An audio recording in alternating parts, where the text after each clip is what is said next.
tetragrammaton.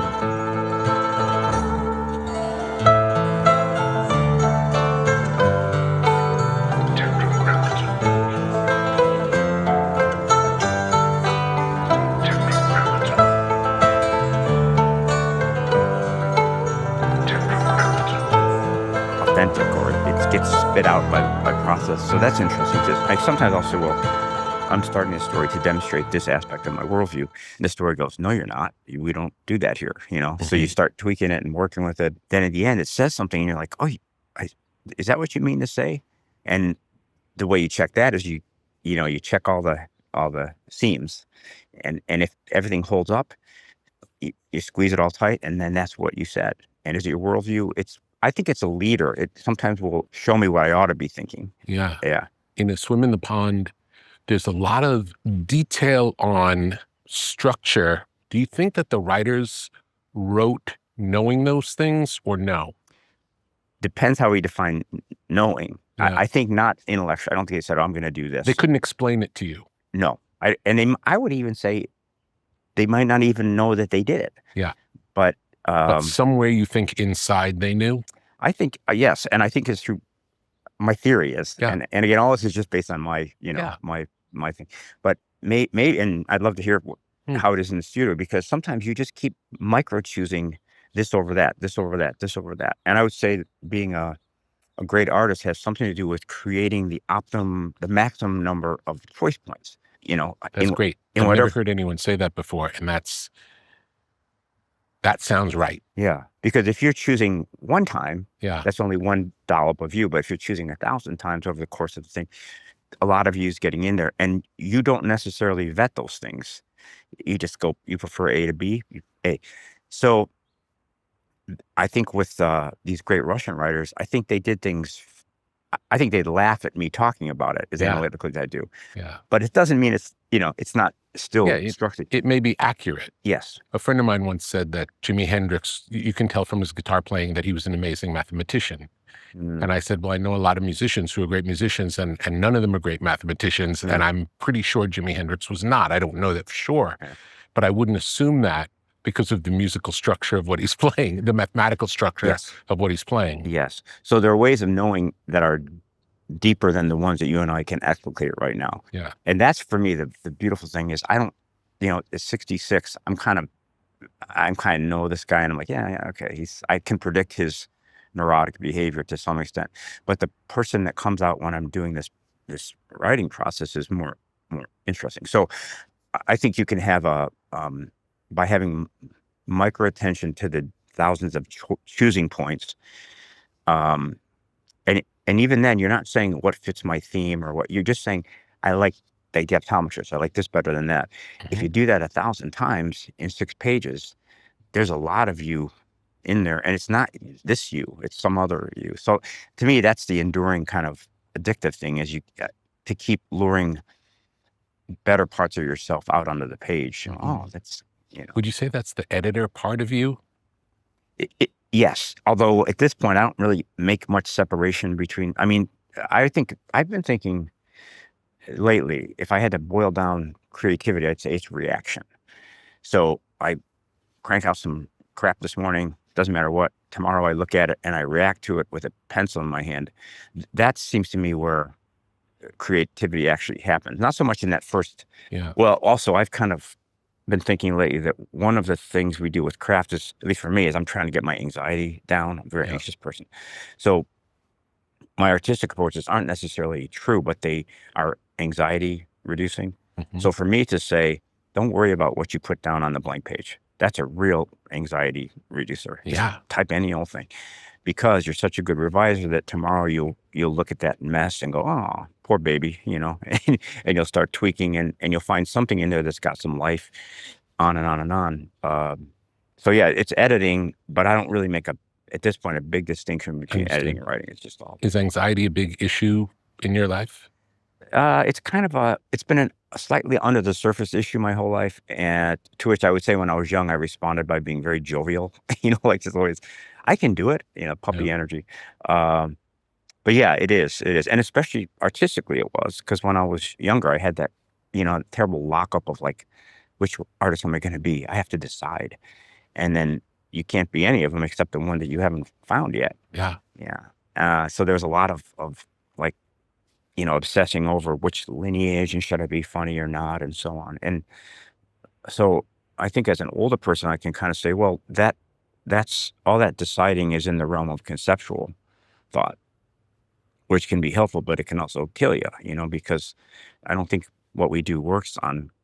I mean, you can describe it conceptually, but I'm not sure you can make it conceptually. I don't know what writer I am. I don't know what lineage. I don't know whether I'm going to be funny or experimental.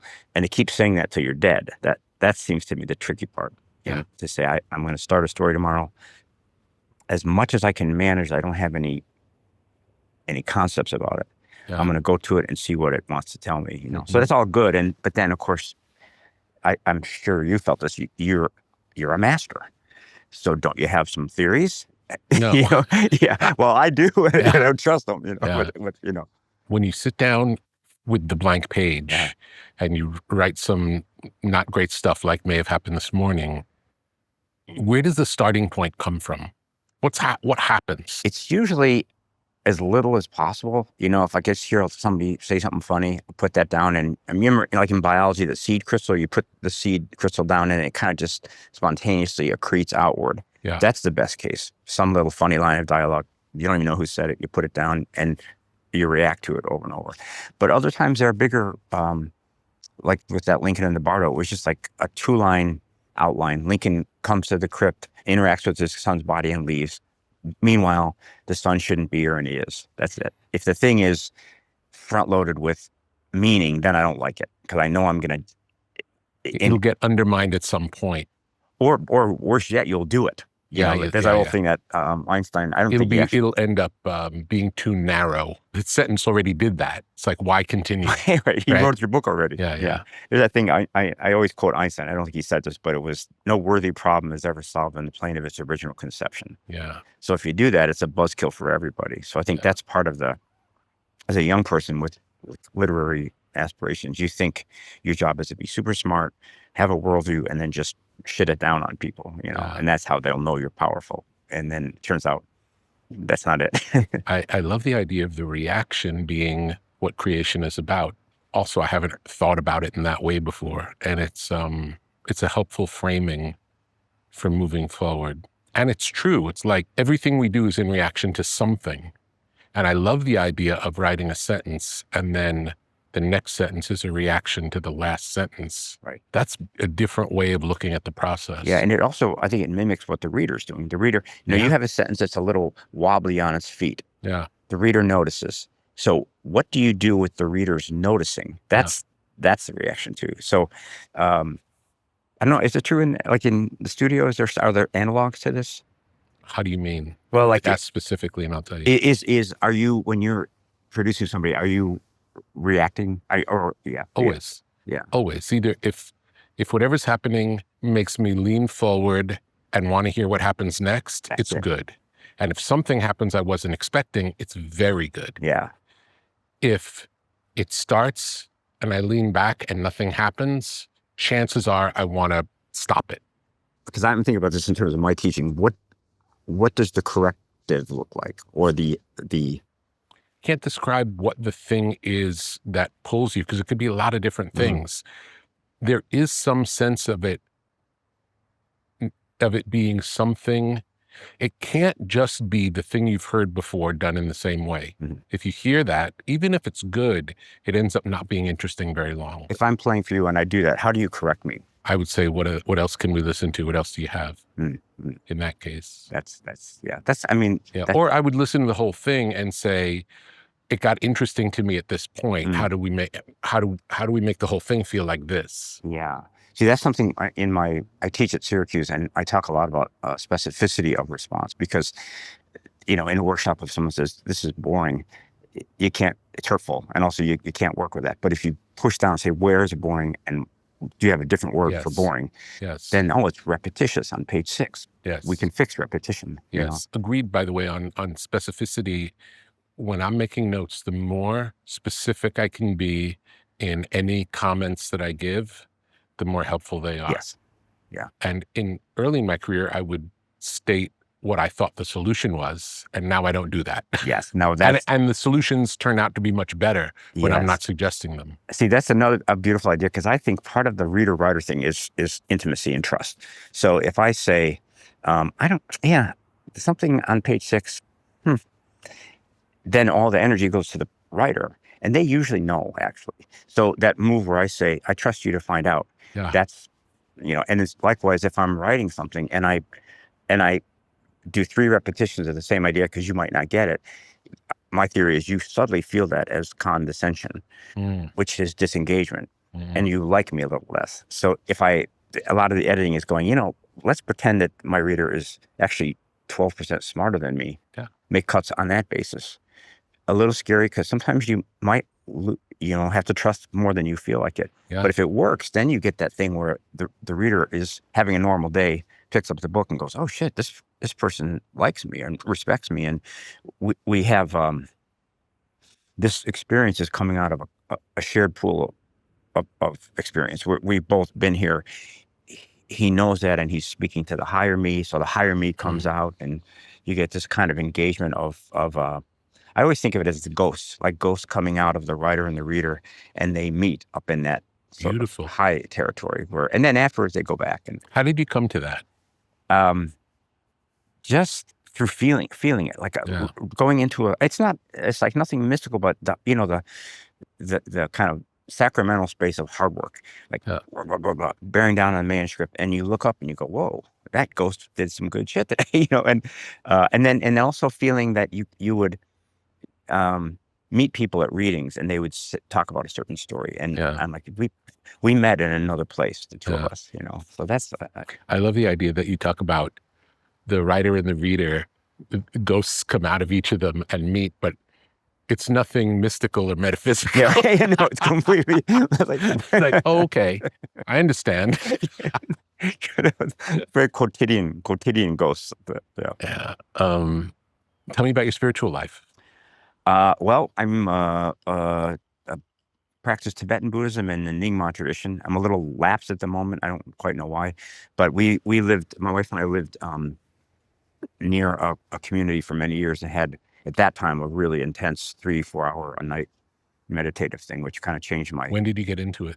Well, I was about 40, and my wife went to, she was turned on to Thich Nhat Hanh by a Catholic nun. Yeah. And then she went to a Tibetan empowerment, which was very exotic and strange. And then came out kind of saying, yeah, that's pretty weird stuff. And then started practicing, and there was this big change in her that as a husband, you're like, how come we're not having fight 9A anymore? And so I thought I want some of that. So I started kind of messing around with kind of just homemade meditation. And then we eventually found a teacher, and it seemed to me, not so much like that I'd already been a Buddhist before I knew what it was, just from writing.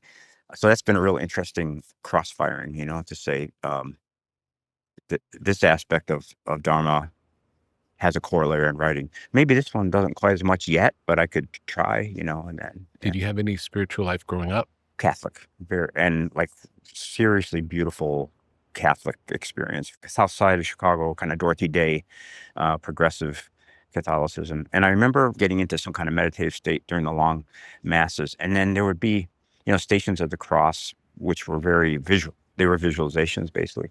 And so, and I think I remember kind of being stunned by some of the stories about Jesus being super empathetic, like the woman at the well, and the way, what I took from that, I don't know whether a nun told me this or I just took, but is that Jesus was sort of a novelist in that sense, because he could approach this person that other people didn't like and judged.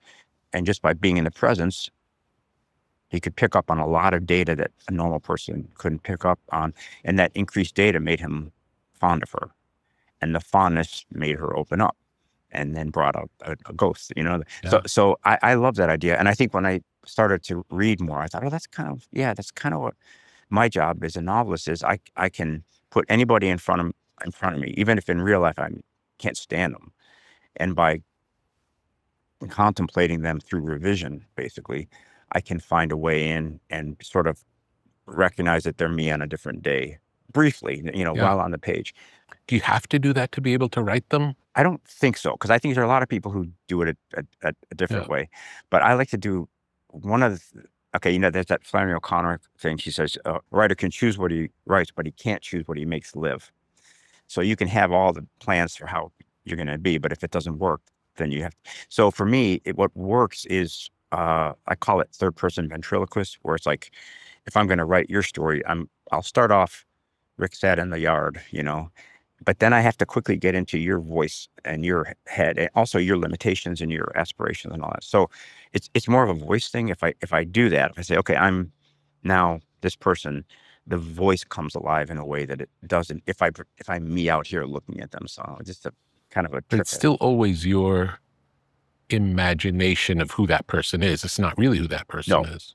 You're not channeling them. Right. And mostly they don't exist anyway. Yeah. I mean, if I write about Lincoln, I don't have any idea the real Lincoln would be kind of unknowable to us, but you could say I'm me in a Lincoln suit, that kind of thing. When you write characters, are they often based on people you know or no? No. So a story will be going along and it has a certain need at a certain point. So I need somebody, like in Lincoln, Lincoln would be walking across the graveyard and I need him to turn over here and see a ghost. I don't have any thoughts about which one. Just somebody start talking to me. I think, oh, okay. The word hunter comes into my mind and I start saying, okay, he's a hunter. What would a hunter's afterlife look like? And suddenly, spontaneously, there's this big pile of dead animals, all the animals he's killed in his life. So that's just, it's not anybody I ever knew, but it's kind of just being generated. So, but other times I will see that I put someone's speech patterns in there, somebody I know, or an anecdote that somebody told me will get in there. But I think with stories, there's always like, why do you need this thing? So the quality of the thing would be colored by why you need it. So let's say that I need somebody to, the hero has a goal and I need somebody to impede him for moral reasons. Well, that person has to have that quality.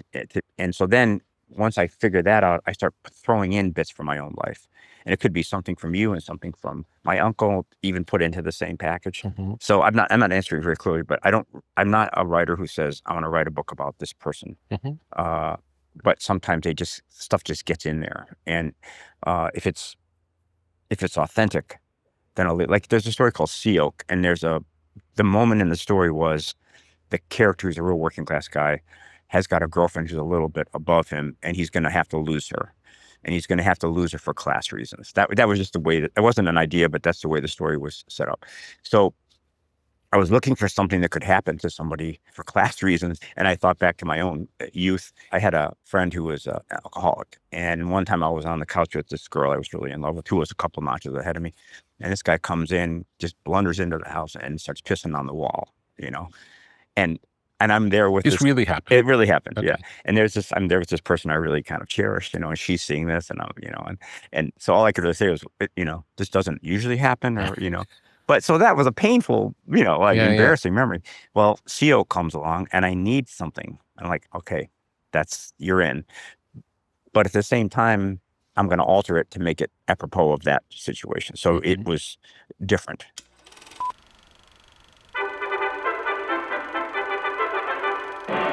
As nutrition science advanced through the mid-20th century, researchers began to understand that modern eating patterns, limited variety, processed foods, and time constraints could leave small but meaningful gaps in daily micronutrient intake.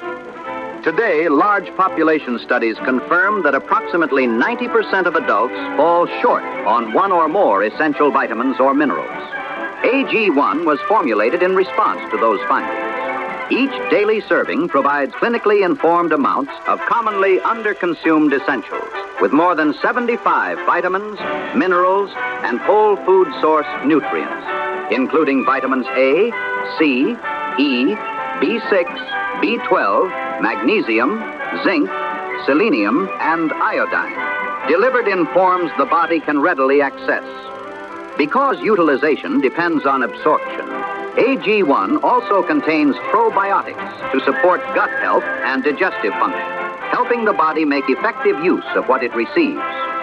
AG1 contains no gluten or dairy, uses no genetically modified ingredients or artificial sweeteners, and is suitable for a wide range of dietary approaches, including plant-based, paleo, keto, and low-carbohydrate diets. Available in single-serving packets for when you're on the go. Manufactured under strict quality controls, every batch of AG1 is tested to confirm its composition, nutrient levels, and the absence of contaminants, ensuring reliability from one serving to the next. It's no wonder AG1 is trusted by the world's top athletes and experts. What was once a futuristic concept, daily nutritional support in a glass, is now the result of applied science. Learn more at drinkag1.com/Petra. Do it today.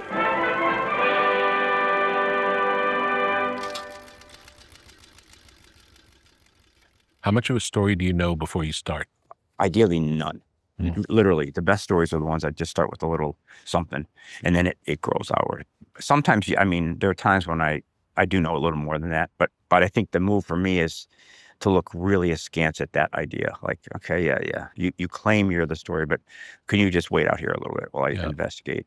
And then Gerald Stern, he said, if you start out to write a poem about two dogs fucking, and you write a poem about two dogs fucking, then you wrote a poem about two dogs fucking. Yeah. You know? So I think mostly the ideas I'm really dubious. I just stay out, you know.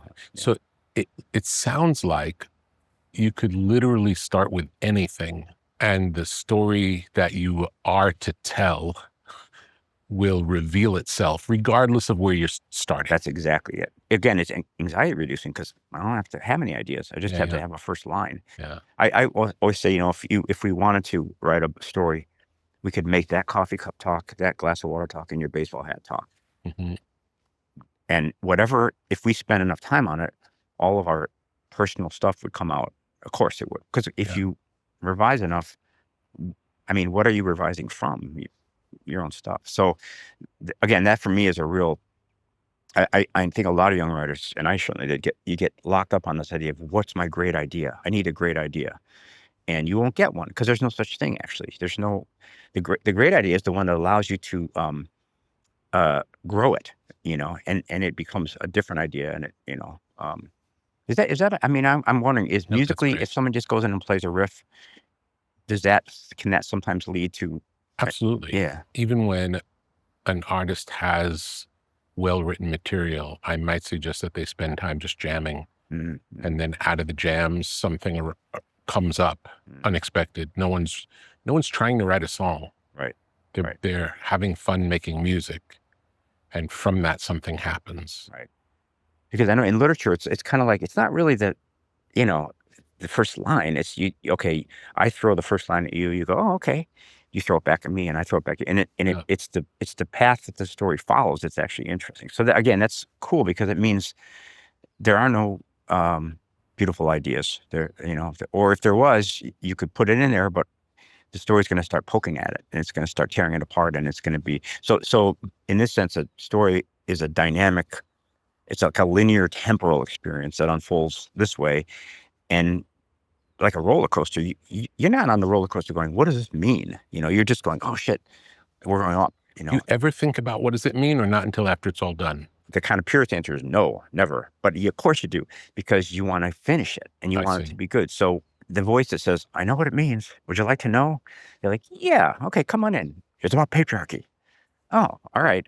Duly noted. Step out in the hall again. We'll find out. Yeah. But it would be silly to not let that guy in. You know, he knows something about it. When that happens, do you say, okay, I know it's about patriarchy now? Or do you think, okay, it might be about patriarchy? I know it's about patriarchy now. Yes. But we're going to see if it that's what it continues ends to up want being. to be. Yeah. There's a great Chicago writer named Stuart Dybek, and he said, the story is always talking to you, but you just have to listen.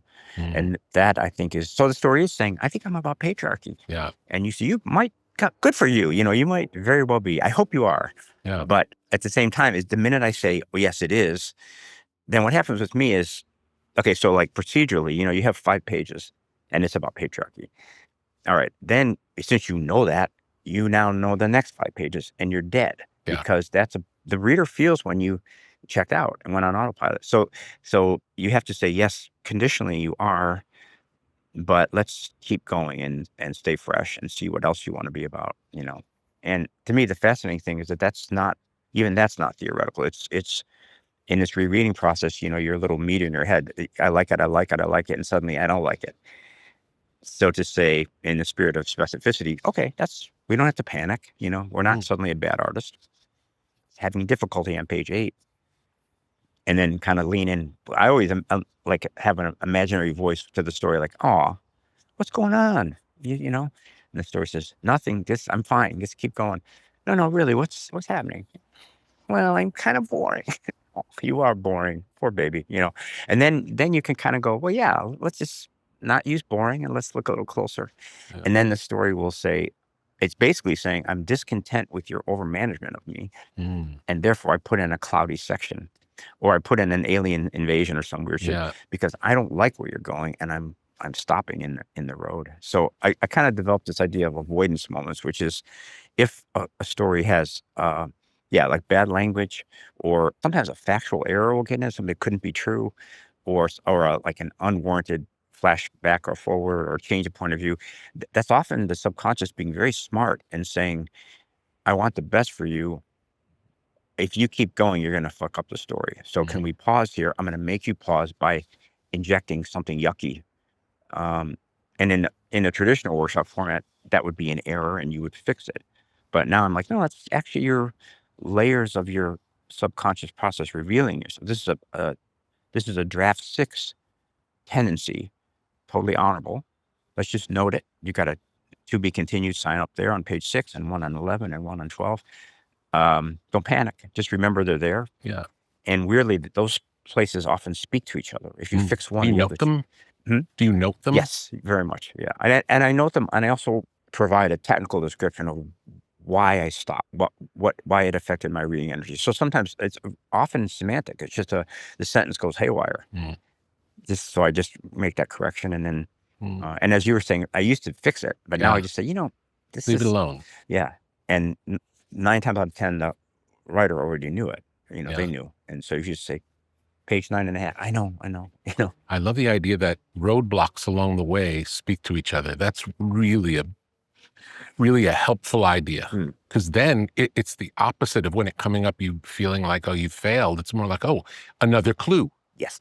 Another clue to unlock the whole picture. Exactly. It's great. Yeah. And there's also, I notice a pattern to that. Like as I get further along the revision process, those become more specific. They glow. Like I've got 3 now.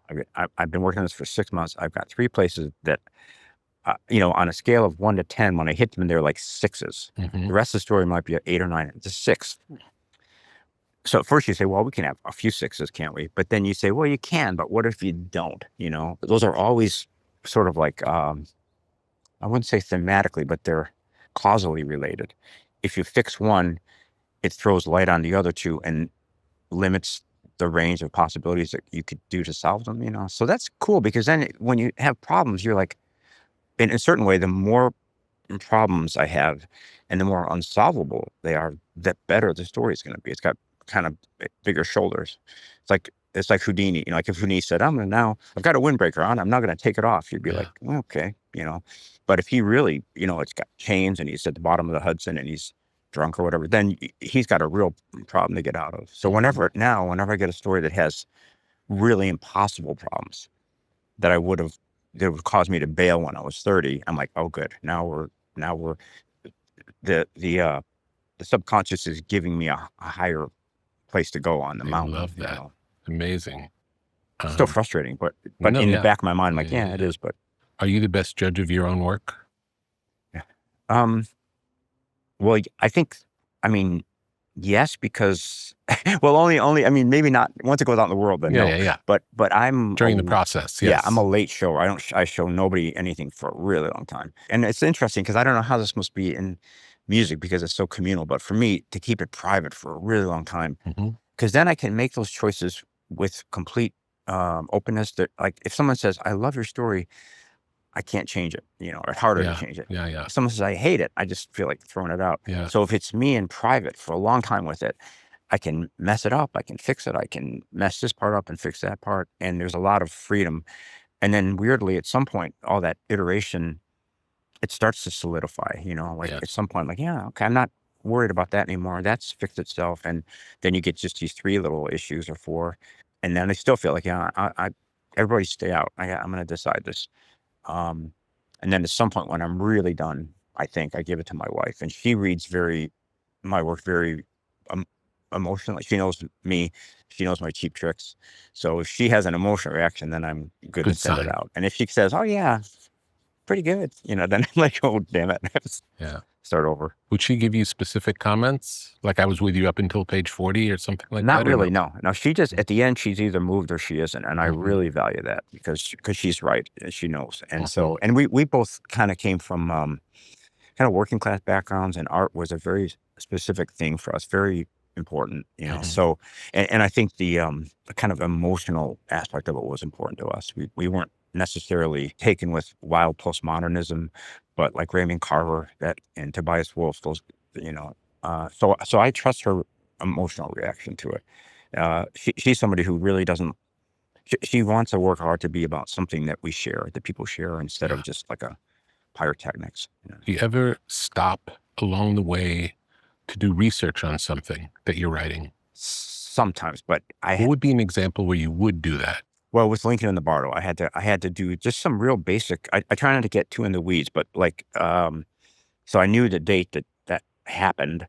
So I had to kind of research what happened the 2 weeks before and what happened the next 2 weeks to see if some ideas that were in play made sense, Mhm. which weirdly they did, but before I did that, it was just Lincoln on a graveyard on any old night. And then it improved in specificity because he was in a graveyard, I think 3 weeks before the Emancipation Proclamation.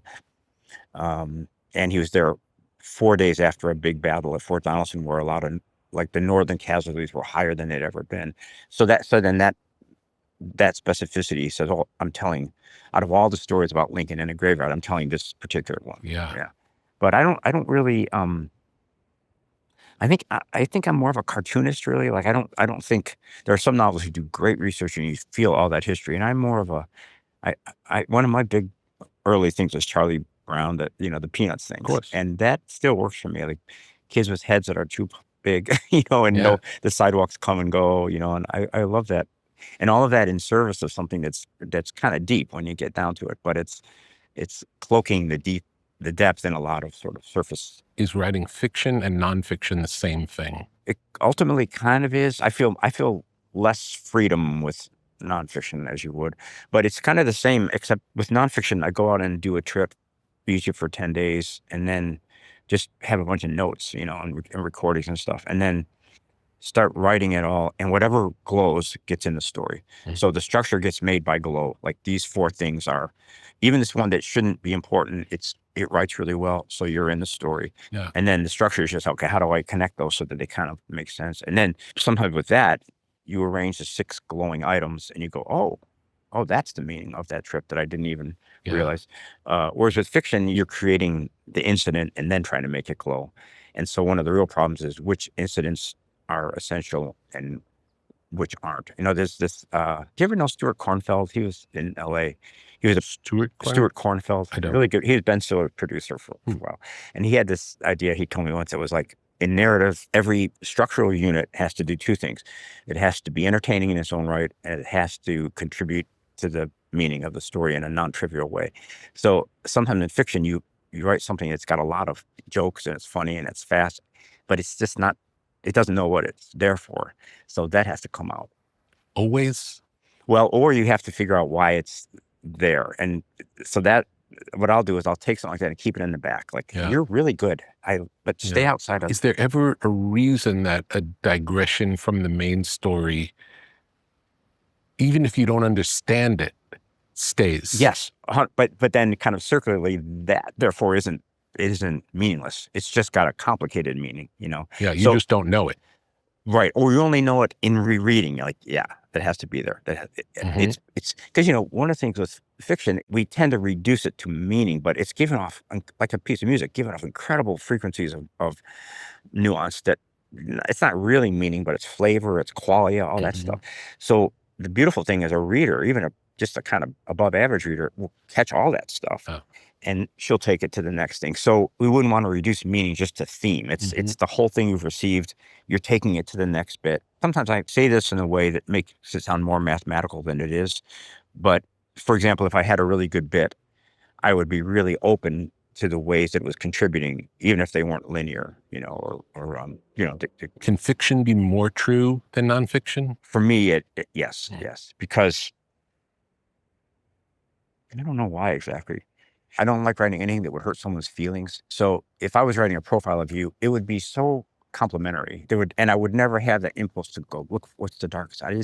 I don't like it. Yeah. But with fiction, I don't feel that compunction. So I can let a certain Pollyanna-ish part of me step aside for a minute, and I can let the darkness and the kind of negative valences come in. And then also there's something about a short story that is so free. There's no like once upon a time, anything, and then, so in a certain way, it's almost like a mirror, because if you start a totally made up story, which in my case is kind of cartoonish, then, well, what's the fuel of that story? It's 100% my phenomenon, there's nothing else it could be. So I like that freedom. And for me, there's something, I was raised Catholic, always was kind of a good kid, which is nice, like socially it's okay. But when you artistically, there's it takes a lot for me to be really honest, actually, So fiction, it's under the guise of being funny or entertaining. A lot of weird stuff comes out that I didn't know Do you think of yourself as a writer or a storyteller? I think a writer, because I know a lot of people who can tell better stories than I can. A lot. Yeah. And my stories, I don't have any good stories except when I start working on them. And again, the ones I make up are good. The ones that are like, here's something that happened to me before, they're not good. Yeah, I think writer. How are writing short stories different than writing a novel? I think with the novel, at least I've only written one, and there's one coming out. And the first one had a lot of white space, so I'm not sure. But for me, it was that the novel has some kind of through line, like with Lincoln, that I'm going to put on there, and then I'm going to have fun fulfilling the through line. But I don't really know what it means. I don't know how I'm going to do it. With a story, in the best case, it's just putting something down and then reacting to it. And the beautiful thing is out of that very playful process, something really serious can come out, that something shaped and kind of momentous. So for me, the story is a little more, it's harder actually, because you don't know that it's going to work. It's like a joke sort of, and the story doesn't really, like a novel, if I say there's this guy named Gatsby and he wanted to meet his, get with his old girlfriend, you go, oh, okay, did it work? And then I tell you, and 280 pages later, you find out. But with a story, you're not even sure what you're asking. The story it creates its own context and its own meaning. And then it lands itself in a funny way that you couldn't have predicted. I think there's an overstory, which is, will Akakievich get a new overcoat? And that's kind of novelistic. But then with a good short story, there's an understory that's coming up all the time that the writer doesn't even understand until it bursts through the surface. And that's when that story is a story. When you realize we were telling a story about this over here, but actually all along we were talking about this thing. And without knowing it while you're doing it. Without knowing it, yeah. Based on that, would you say writing is an intellectual process or no? For me, it's the intellectual part is secondary or tertiary. I had a long time of thinking it was. Yeah. And I confused myself. I had written, I guess, Hemingway stuff for many years, which is all the stuff I'm talking about. It was intellectual, it was conceptual, it was copycat, it was all that stuff. And then one day at work, I was bored, and I was on a conference call, and I wrote these poems, a kind of scatological, Dr. Seuss kind of real silly stuff. And then I would finish the poem, and I'd write a picture, draw a picture. And that night I took it home, and I just threw it on the table, and my wife, I was in the other room, she's reading it, and suddenly she's laughing aloud, which I hadn't gotten a positive reaction like that in a long time for that Hemingway stuff. And so something just clicked, like, oh, so it's not intellectual, it's entertainment, it's experiential, it's all those other things. And when I was writing those, I didn't have a thought in the world. I just was trying to make it rhyme and make it kind of funny. So that kind of that space I was in at that time, which was kind of generous and playful, well, come to find out, that transfers to the reader if you can be in that space. So that's where I kind of got a little bit like, the intellectual stuff is there, but I think it's secondary, at least in the creative part, it's secondary. Yeah. In a world of artificial highs and harsh stimulants, there is something different, something clean, something precise. Athletic nicotine. Not the primitive products found behind convenience store counters. Not the aggressive buzz that leaves you jittery, but a careful calibration of clean energy and focused clarity. Athletic nicotine. The lowest dose tobacco-free nicotine available. Made entirely in the USA. No artificial sweetener, just pure, purposeful elevation. Athletic nicotine is a performance nootropic. Athletic nicotine is a tool for shifting mindsets. Athletic nicotine is a partner in pursuit of excellence. Slow release, low dose, gradual lift, sustained energy, soft landing, inspired results. Athletic nicotine, more focus, less static. Athletic nicotine, more clarity, less noise. Athletic nicotine, more accuracy, less anxiety.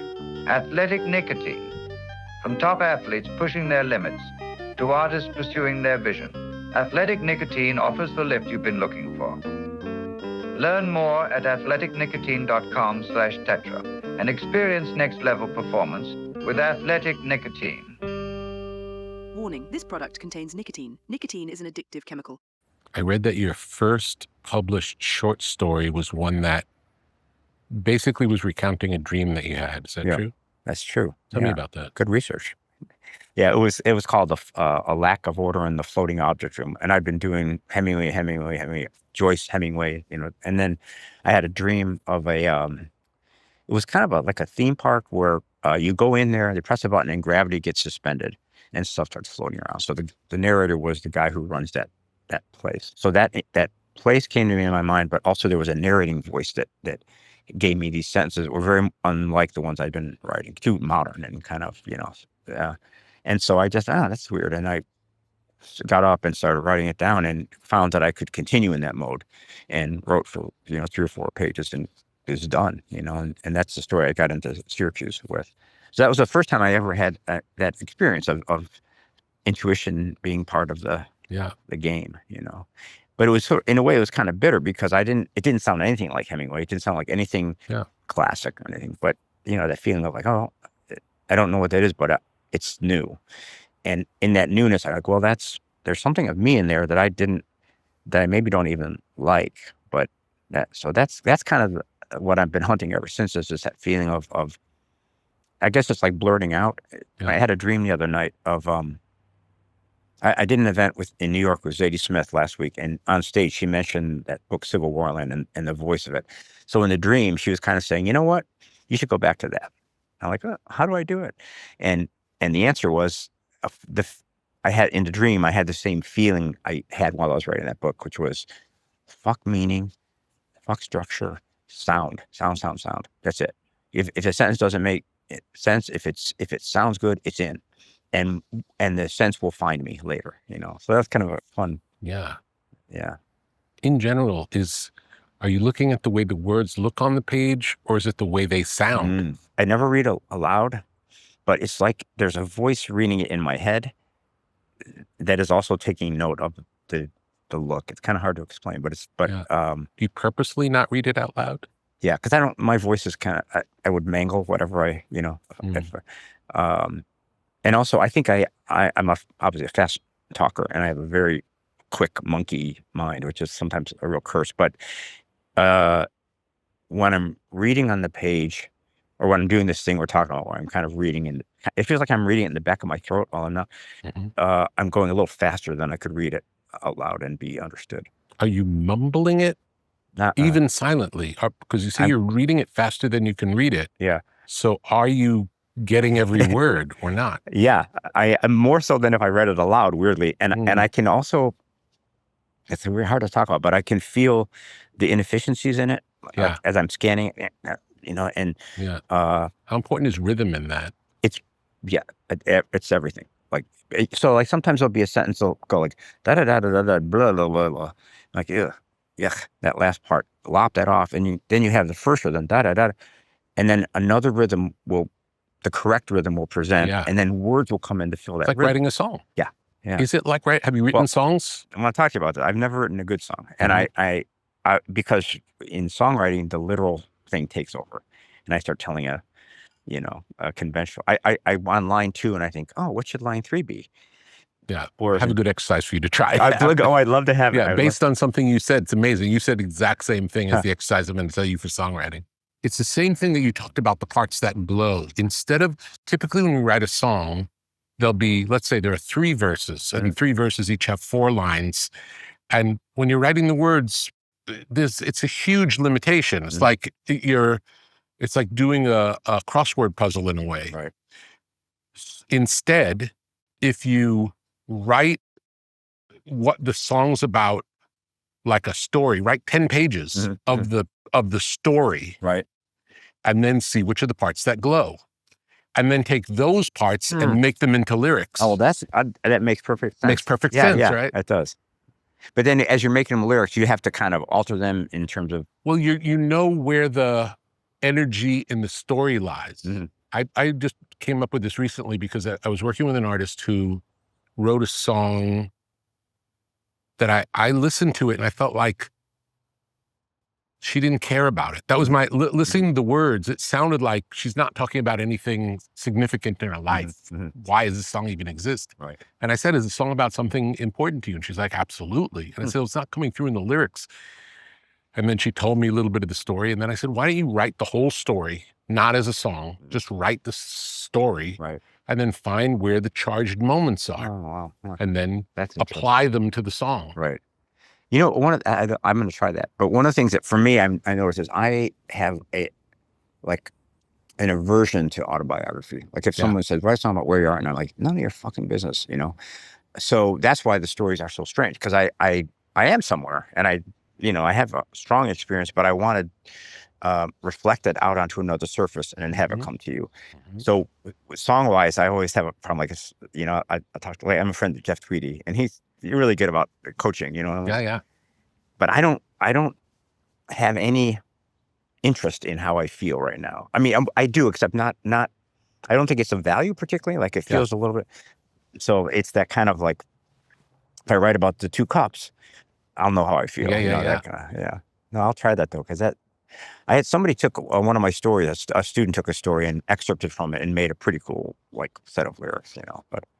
But it's nice for me to have that kind of an art that I love and perpetually fail at is really fun for me, because then when I go to write, I'm like, okay, phew, at least I can finish this. So it is sound, and somehow reading it faster than it helps me figure out the sound better. It's almost like turning up the speed of a tape, and you hear the rhythm a little more acutely or something. So yeah, I never thought about this before, but yeah. Sometimes in music, when you slow the music down, you can learn more about the rhythm than when you speed it up. Speeding it up tends to fix the slightest imperfections. Slowing it down amplifies the imperfections. I think there's a corollary. Because sometimes, here's the other thing. I kind of wanted to talk about this. Maybe by speeding it up, though, you don't get hung up on it. Maybe that's good. Right. Okay, so I'm reading the work from yesterday. And lately I noticed there's a second part of my brain that steps aside and goes, how's your reading mind today? And some days I'm just skimming it. I can't read it. I've read it so many times I can't process it anymore, and I don't like it. This guy goes, okay, just note that. You're in a shitty mood today. You hate everything. Yeah. Duly noted.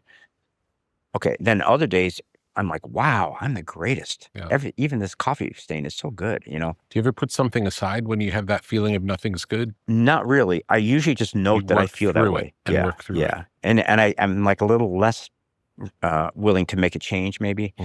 But part of the value of this approach is that even if you mess it up on Wednesday, you can fix it on Thursday. And I remember where I've altered it, But so the idea that you have some control also over or some awareness of how adept you are at reading that day. Yeah. And then the dream day is when everything is landing kind of like you're a first time reader. Like, oh, I can really hear this today. And those days I just try to keep reading, because I really trust that. Do you only ever work on one thing at a time? No. I'll work on with stories. That's usually like I'll have in a perfect world, I have 3 or 4 going, and then I just kind of go in the morning like, Which one? anybody fun? And Yeah. if one says no, but you should finish me. I'm like, yeah, no, I'm not. If one isn't working that day, you wouldn't stop working on it to start working on a different one. Sometimes. Sometimes. Yeah. And I mean, I always feel lately, I've got one story at home that might be an exception, but if I start something, I feel like I'll finish it. It might Yeah. take 15 years even, but Yeah. if something presented Yes. and I like any part of it, then I'm just going to keep, but I don't, And if you finish it, it means you'll finish it, or it means you'll finish it and share it with the world. if I finish it, I'll share it. Okay. That's kind of my psychology. Okay. If there's 4 things, I want the most fun one to come. The one that I feel like, oh yeah, I can do something with that. Yeah. Whereas if it seems tedious or it seems like, that's the one I'm locked up on, then I just wait, Is there a market for short stories? Yeah. I mean, Where? the New Yorker is the Mhm. best place. And then I published one in the Atlantic this year. And then collections will tend to, sometimes they catch on. They sometimes sell. Nice. And what I'm finding out with the Substack, because it's all about the short story. And Yeah. they are like amazing readers of stories, people who really kind of live their life by short stories. So we'll put a story up there. Like this week we did a Tolstoy thing. And we get hundreds of comments, and they're so like measured and courteous and smart. And then sometimes I'll say, does anybody speak Russian? Yeah, they do. And Wow. can you look at this part in the Russian? Are we misreading it? You are, or sometimes I said, any neuroscientists out there? Yes, there are, So it's really, I mean, it gives me a lot of hope, because you can certainly feel that there's not a market for stories. Yeah. And it's not a huge market, but I think the people who are into them are really into them. And they That's tend to beautiful. be pretty interesting Yeah. people. You have any other interests or hobbies outside of writing? Not really. It's all writing. I have a family, and we have a nice dog, who's Yeah. sick right now. But it's been, I mean, because for me, everything folds into writing anyway. If it's, no, it's something I realized the last few years. I don't really have any other interests. The guitar I like, but Yeah. it's, but I just like writing. Interesting. Yeah. Well, yeah. that's true love. Well, and Buddhism, I'm into. But again, that doesn't seem to me separate. It's just, Yeah. it's the same. Tell me about your relationship to school over the course of your life. I was a real weenie, good Catholic boy. Loved Catholicism, loved the nuns. Pretty good student. So it was a Christian school you went to. It was it was a Catholic, St. Catholic Damien school. Catholic school. And then somehow when I got to high school, I just couldn't be bothered. I didn't study a lick. Because of what? What else was happening? Music. Yeah. Music was happening. Weightlifting was happening. Everything seemed really boring. But then, luckily for me, there was a great teacher named Sherry Williams, was her name, an English teacher, and she had a way of teaching novels and stories that it really spoke to me. And then she had at that point, a boyfriend that she married named Joe Lindblom, a geology teacher, and they kind of took an interest in me and basically persuaded me to go to college. And he actually called and got me in. He literally called the School of Mines in Colorado and said, you won't see it in this kid's record, but he's worth a look. Wow. And so, and this being the 70s, they went, okay, have him go to summer school for 18 hours, take all the technical stuff. Yeah. And if he gets this grade point, he can come. So I did it. And I literally had never worked at anything except guitar a little bit in sports. So I went out there, and the funny thing was I had my transcript, and I went out to the School of Mines in Colorado, and I said, basically, I'm George, I'm here for college. And they were like, okay, hold on a second. And they took the transcript in the back room and came and said, okay, you're in. But that was for engineering, because he was a geologist. And I admired him so much that I just thought I'd do what he did. Did you want to be a geologist or no? Not really. When did you decide to become a writer, and did you want to do something else before that? Yeah, I think before that, I mean, I think I wanted to be a musician, really. And in fact, I was in a band right before I met this couple, and the guy, he was a really good guitar player, and he knew somebody who knew somebody who knew somebody in the Eagles. That was the thing. And he thought he could get us on as the opener for the opener. And so, all right, so that's my career plan. And we practiced for a couple months, and then I met these teachers, and I just thought but I didn't want to be a geologist, but I had a couple of experiences that made me realize I was kind of full of shit, and that was very helpful. Like I took a classical guitar lesson at this community college in Chicago, and I had kind of quote unquote learned that Capriccio Arabe, that beautiful classical piece, was way above my level, but I could sort of play the first part. And So I went into this guy and I played, and I just wanted a mentor so badly, you know, somebody, because I could tell I was adrift. So I played it for him, and I played it probably the best I ever had, but, you know, so I was waiting for him to kind of put the crown on my head, you know, and he said, he leaned away and he said, I'm going to tell you something. He said, if you don't change the way you're living, you're going to be a very unhappy adult. And it just, I mean, it stunk. Based on your guitar playing. Yeah. And he must have seen that I was kind of stung by it. And then he explained that my tone. I think anybody would be stunned by that. Yeah. Based on guitar playing. You're 17, you know, Yeah. I had to do my best. But it was interesting because I still think about that guy, and that was a long time ago. Yeah. And I think what he did was he gave me those Segovia scales, you know, it was really slow. And he gave me a metronome setting that was insultingly slow. It was so slow, you know. Okay, so I started doing it, and sure enough, my tone got better, and I could see that I wasn't a thoughtful player. I was just, you know, doing it fast. And so he did me a favor, but I had a grudge against him, and I couldn't really continue. But that was one big thing. And then that teacher, Joe Lindblom, took me to a kind of an all Chicago City science fair with kids my own age were doing this stuff. And he was such a sweet guy, and he just took me there. And I hadn't done any work, literally no work. And these kids were building, you know, nuclear power plants and I don't know, everything. And we just walked around, and he let that sink in, you know, that these are people my age who were applying doing that stuff. Yeah. But the thing that I love so much is I get very moved by this, because there was not a single touch of judgment, you know, he just let me look at it. Yeah. Did you get inspired? Yes. Or inspired? Well, actually the first reaction was, oh shit, I haven't done this. Yeah. And they have. How does that, you know, what does that say about what I'm doing? Yeah. And then it wasn't really that I could, but I had to try. That was the feedback. And so then a lot of my ambition, and I had a lot, it got channeled into not flunking out of engineering school. And so I went to this place called the Colorado School of Mines in Golden, which is I studied geophysics, so it was all science all the time. That was deep because I wasn't good at it. I really wasn't good at it. And I worked really hard, which was great for an artist, you know, to learn that effort doesn't equal results.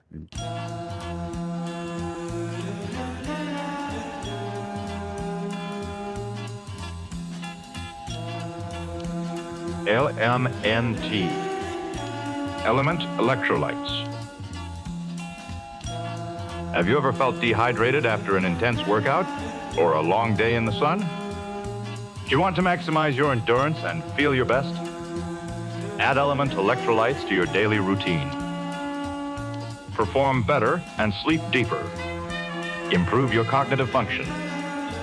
Experience an increase in steady energy with fewer headaches and fewer muscle cramps. Element electrolytes. Drink it in the sauna. Refreshing flavors include grapefruit, citrus, watermelon, and chocolate salt. Formulated with the perfect balance of sodium, potassium, and magnesium to keep you hydrated and energized throughout the day. These minerals help conduct the electricity that powers your nervous system so you can perform at your very best. Element electrolytes are sugar-free, keto-friendly, and great tasting. Minerals are the stuff of life. So visit drinklmnt.com/tetra and stay salty with Element Electrolytes. LMNT. When did you start teaching writing? Years later. So I was writing a little bit there, but I wasn't reading well. I was reading like kind of weird self-help stuff and Khalil Gibran and kind of, so I didn't start teaching until many, many years later. I'd been out of the Syracuse program, was working as an engineer and wrote my first book and had a chance to go teach there for a year. And I sensed correctly that would be, it would give me a lot more time to work. What was the first book? It was called Civil War Land in Bad Decline, book of short stories. And wrote it at work, actually. And was it well received? It was critically, it didn't sell very much, but it was critically, had a couple of good reviews that kind of made it. And then, and I wrote that one at work. I was just at this engineering job and stealing time here and there. So it was a big, and I was 38, so I wasn't a prodigy, you know. But so that got me this chance to teach at Syracuse for a year, which then grew into a full-time full-time gig. It was nice because by that time we had our 2 kids, and I already had a sort of a life being a tech writer, and so there was a lot of the stuff that I still write about was already in my experience, from being. How do you learn to teach writing? I think it was gradually. You first you think the job is to find mistakes and fix them per your value system. That doesn't work. And then slowly, you see what works, I guess. It must be like, you see, if I do it this way, the kid stiffens up and leaves in a huff. If I do it this way, they lean in and the next draft is more interesting. So it became less and less talking and more listening over the years. Yeah. How long did it take to get good at teaching it? I think I'm still working on it, but I would say there was a big jump after 5 years or so, because then I just got kind of sick of the sound of my voice haranguing somebody, or coaching somebody. And I noticed that if I had a conference with somebody, we were talking about their work, if I could just shut up for the first 3 minutes, they would tell me and they would always identify exactly what I had identified if I gave them enough time. Yeah. Then you're not the person saying there's something, you're not the doctor saying you're sick. You're the doctor saying, oh, you feel that you're sick. And then your advice is, Yeah. Yes, but it took a long time because the insecurity of being somebody who wasn't exactly trained in English, in English education, being faced with these, we get like 700 applications and pick 6 people. So they're great. So early on, I was so intimidated by that I thought the only way to counter the intimidation is with information, So that's been a sweet part of it, is to go, oh yeah, actually, 98% of the work is being done by the student. Yeah. Yeah. Is that something that rings? Absolutely. Yeah. The less my fingers are involved in the process, the better it's going to be. Yeah. It's only like in an emergency situation do I step in. Right. When, if someone's drowning. Right. In the best versions, it sort of happens by itself. And if there's something that I feel when I'm listening, I can share what I'm feeling. But it's never mistakes or what could be better. Right. It's more like, let's look at this part. Like, this part may not be as good as the rest. Why is that? It seems like there's a better way to do this. Yeah. What about the sonic things? And I think there's a corollary in writing. There are things happening off the page, in a sense. They're very real, and they're actually what makes great and good different. Yeah. But with what I do, you just kind of, it's there and you let it stay, or you subtract from it. But when at some point, you're making decisions on what the sonic landscape looks like, right? Like what to add. Are you, I try to have it be as whatever they bring. Like, there was a time earlier in my career when we would try to make it sound like something that we liked the way it sounded. Right. And we don't do that anymore. Like the idea of, well, the snare drum wants the best snare drum sound is on this album. So if we try to make our snare drum sound like the sound on that album, that's going to be best. Yeah. That is never best. That's my Hemingway years. And that's that thing about. Yeah. It's always for what we have. What's the best version of what it is, not trying to make it anything else. Right. Yeah. That's same. Yeah. I find that with that mindset, you can let it be a lot more things at the outset. For sure. And it also takes patience, because it's not formulaic in any way. It becomes what it wants to be over time. Right. And in the early days, every time, I've been doing it for 40 years, and if I start a new album tomorrow, there'll be a lot of apprehension in the beginning, not because I don't know that it won't eventually be good. I know it'll eventually be good because I'm patient, and we won't stop until it's good. Right. But if there's any expectation it's going to be good today, tomorrow, or in a week, that's totally out of our control. Right. Yeah. So, and there's apprehension around that. It's like everybody wants it to be good, and it's totally out of our control. What's going to happen? Scary. Yeah, scary. Right. And I think that's what a listener feels, is that you went to the scary place. And I think Toni Morrison, my wife studied with Toni Morrison. At one point, she said something about, in the early part of her books, she's kind of digging out a foundation. And she doesn't control how deep it goes. Yeah. But the deeper it goes, the higher the building. Yeah. And the reader feels that somehow. Is there something, I was always curious about this, because as a natural introvert, I only have to fight with myself, which I'm okay with. But when you have these powerful personalities who come in with their ideas, and talk about that moment of when you feel you want to influence or you want to interject.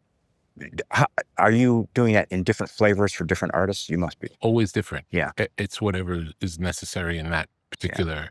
And one of the things I found that's helpful is to depersonalize the process. I talk about it in the book. If you play me a song and I say your song's no good, or you're no good because you wrote that song, that won't work. So what do you say? What else can we listen to? We listen to things until there's like a spark. Mm-hmm. And once the spark happens, the first spark, even if it turns into something totally different, I totally relax. Because at least something happens. Right. It's like, okay, there's a clue. This could be interesting. Now let's see where it goes. And if it turns in from that into something totally different, that's fine. Yeah. I will say each step of the way, we will note how good that moment is. And if it turns into something else, the hope would be it's something else and it's as good or better than that moment. If it's not, maybe we're not following the right thread. Right. That's very familiar. Yeah. Yeah. Yeah. Because I'll have pages of just blah, and then suddenly there'll be one spark, and you're like, okay, so we're going to honor that spark. And that's the starting point. Yeah. And the thing is, once you have that, that's where the reaction comes in. Because if and also those in prose, those sparks have thematics about them. The first time something happened, you go, oh, wow, I like that. Well, the story has then narrowed its path a little bit. And it's not about everything anymore. It's about that one thing, which then gives your reactions more oomph, because you're reacting to a very specific moment that you've inadvertently made. How important is setting when you're writing? I don't mean where you are, but where the story takes place. For me, not that much. And I think that's actually a reflection of a kind of value system I have. Like, I don't really write very well. Like, I had to describe this beautiful place. I couldn't. It would be it's so beautiful, So would you say it's not you don't have a descriptive style? I don't really. Okay. Except what happens is, so that means I have to emphasize something else, which is usually action or dialogue, something happened. Then a lot of times the description will come in just very lightly, almost just like one line of something that sets you in a certain place. So I had a line in a story called ComCom, which a guy's walking through some woods. I don't know anything about trees, So I just said, well, there's, I don't remember the line, but it's like there's 3 toilet seats with price tags on them there. So that's setting, So I don't really, I think what I do a lot is I assume that if I say graveyard, you give me a graveyard. And then there can be some individualisation of the graveyard. Yeah. But I'm not a big. And in earlier, you gave an example of Abraham Lincoln notices something, he looks, and you say it's a hunter. You decide it's a hunter. Yeah. If your first thought is it's a hunter, is it always a hunter for the rest of the story, or do you ever say, okay, it's a hunter, and then you play that scenario out, and then you realize, no, it's not a hunter. It's going to be something else. It could, yeah. It's funny though. Sometimes those ideas, they come in through the window and they trip. Yeah. And it's it's an idea that tripped, and it's got it doesn't quite communicate. So those I definitely will adjust. But in the ideal case like that one, it was the ghost of this guy, a hunter. The idea came up and the words just came right in behind it. And that had a kind of authority that doesn't go away, Yeah. So there's that Russian writer Isaac Babel said something like a good sentence is like you throw the switch once and there it is, whereas a less good sentence is you're kind of deciding and you're thinking and you're conceptualizing, and it kind of comes up a little lumpy. But for me, there's a moment where you asked earlier about how the words look on the page, and I think that is important. Sometimes the image or the thought and the sentence wrapping come just at the same moment, and that has authority. Mm-hmm. And authority that, authority in that sense, it's also respect for the reader somehow, and it's the glue that pulls them in. So there are times when that just happens and you go, just leave it alone, and other times you have to work towards it, I think, a little bit. But and for when me, it happens, you didn't decide that, it happens. it happened. Yeah. It just happened. Yeah. But it's almost like two trains coming to the station at once, the idea and the sentence, and boom, they're just there. And then, I can go through hundreds of drafts and that sentence just stays there because it's authentic, Yeah. Would your creative writing class be similar to other creative writing classes, or is yours your creative writing class and has nothing to do with what anyone else does or teaches? I think it's that workshop model, so it's pretty similar. And the only thing that I think, it's not just me, but a lot of people are doing now, is kind of critiquing that method, because it's a little bit of it's an economic construct that they came up with in the 60s to get writers and readers paid, and you think about, like, the way we're talking about this. If there were 7 people here and we're talking about Fred's story, it's all that discourse is always beneath the level of mystery. You're articulating, so so there, it's a little bit good to be suspicious of the form itself. So we do a lot of talking about how are we doing as a group. Are there things we're missing? Something I've done lately is to say, let's not go longer than we have to, because that's one thing in those kind of meetings is you got an hour and a half. So you do all the essential work in 45 minutes, and then suddenly you're talking about the color scheme or something that's not, it's more content. So I think I just try to be a little wary of the, how far below the activity, the articulation falls, if you're having a session that's really like up here, and then someone goes, oh, that was good, and you start yapping about it, somehow it's not, and it's okay. I think it's okay to talk about it. Yeah. But at the same time, like if you just had your peak sexual experience, you could talk about it, and maybe you would like to, but it's not the same. It's not the same thing. Are there any accepted rules of writing that it would be better not to learn? I think don't worry about plot. That is a word that gives people a lot of conniptions, and I don't think it's avoid plot. Or the word plot. You're still going to have plot, but I think a lot of the ways that we talk about writing are post-writing descriptions of things that happened that were magical, and now we're going to name them. Yeah. So that's okay, and that's criticism, and it's important. But then when you think about the moment that you did it, I'm not ever thinking about plot, or theme, or character. That's not how it works. So I think you do a student a disservice if you say, "Well, how's your plot?" Who could do that? So it's interesting, because the one thing that might be different in my class is I really want to talk about, as you did in your book so beautifully, what does it feel like in the moment of creation? What's your mind doing, and what can we do to nurture that state? What are the things that peck at it and take us down from that state? Hard to talk about, but when with writing, it's nice because you have the text. So in editing it, you can sort of say, if 6 people are editing a text and everybody loves page 3, then you can say to the writer, think about where were you, what was going on when you wrote that? That's probably a good state for you. That kind of thing. But I think of it as a telescope. Like there's the critical end of the telescope, which describes and, elucidates and analyzes, and that's really useful, and it can help the creative. But the other side of the telescope is something much more mysterious. Are you superstitious? No, I got rid of that because that first book I wrote at work, so there was no time for I couldn't design the ideal writing moment, so I just said forget it. And I also, are you superstitious about anything in life? I'm OCD, which is kind of similar, but no, I'm not. Describe the OCD.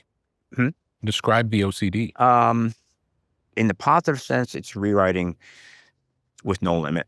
In the negative sense, it's kind of a self-suspicion, I guess, which is very close to being a good editor, but not quite. Are you a perfectionist? Yes. Yeah. But I think also, honestly, I would say maybe from Buddhism, I've become a merciful perfectionist, which is to say perfect really is the enemy of good. So pretend to be a perfectionist until you start being a pain in the ass, and then stop, because you're going to drive yourself into the ditch. Yeah. I mean, a lot of what I because I published late, I had a real palpable period where I was like, okay, all your life you thought you're going to be a writer. It looks like you're not. Are you okay with that? You know? And so once I got going, I was like, okay, I'm not going to, somehow I just said, I'm not going to let neurosis get in the way of productivity. Can we agree on that? And for once in my life, I said, I agreed with myself. Yeah, we can. So I don't tend to be superstitious, or like if I have a book that's successful, I have about 2 days of going, oh no, you peaked. And I'm like, that's so babyish. Don't do that. That's selfish. And it's kind of contradictory to the experience you had while you were writing it, which is the self went away. Yes. So don't be all babyish about that. You've got some gifts to keep giving. So in many, many ways, there's a kind of a high functioning productivity mind that says, if that's going to get us in the weeds, let's not do that. Are you OCD outside of your work? A little bit. Probably not clinically, but in what ways might it show up in life? Mostly just I'll go to a party and say something and go, oh my God, what did I say? You know, or read, I'll feel negative about things that I've said or done that in the light of day weren't much. So I think that's a form of ego, actually. You know, and perfectionism. You know, I couldn't possibly be the guy who says something stupid at a party. That would be, you know. Do you have any of that? I think politeness would say you have to say yes. No, I'll say that I had something happen recently where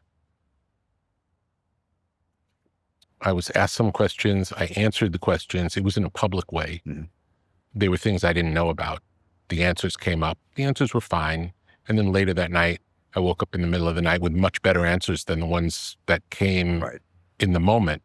I wasn't mad at myself, but it was just like, much better answers. If it's not catastrophic, then it wasn't catastrophic. Yeah. I remember as a little kid even having that kind of mind, like a little bit, it's sort of a, you know, devil angel. Like there's a real high sense of responsibility and a desire to be good. And then there's also the shadow side, which is super self-critical. And there's a line you say somewhere. Let me see if I can find it. There's a part in Swim in the Pond where you're commenting on a section of Tolstoy and you say, the writing leaves you with envy and resentment. Yeah. Was that sarcastic? No. Tell me about that. It's, you know, that's actually receding a little bit as I get older, but when I was young, it killed me when somebody was so good. Really? Yeah. I thought, why can't, you know, and again, I just thought, it was very egotistical. I just wanted to be the only good one. I think that was, wow. Yeah. That's and then as you get... Are you competitive in life? Yes, although less and less. I think at that point I hadn't done anything. I see. So I just wanted to be the best at this thing I'd never tried. And then as you get into it, it's a de-egofying practice. And so you go, well, it doesn't matter if I did it. It matters that it got done. Yes. And now, of course, that comes and goes. Then when you're done, you're like, I did it. Yeah. But no, for sure. I think I read Tolstoy now and I'm like, God. But for the first time in my life, I'm like, yeah, he's great. He's greater than you'll ever be, and that's okay. But when I was younger, that really got under my skin somehow. Interesting. You know? But the more I did it, the less that feeling was. Do you pray? Meditate, which is, a form. Very similar. Yeah. And how do you meditate? Well, lately not enough, but we have practices that are called pujas. They're actually very similar to a Catholic Mass. So they're kind of guided visualizations with chanting, and you just... do you listen to something or no? Yes, I do, because I don't, it's in Sanskrit. And so there's a text and then there's a tape or a recording.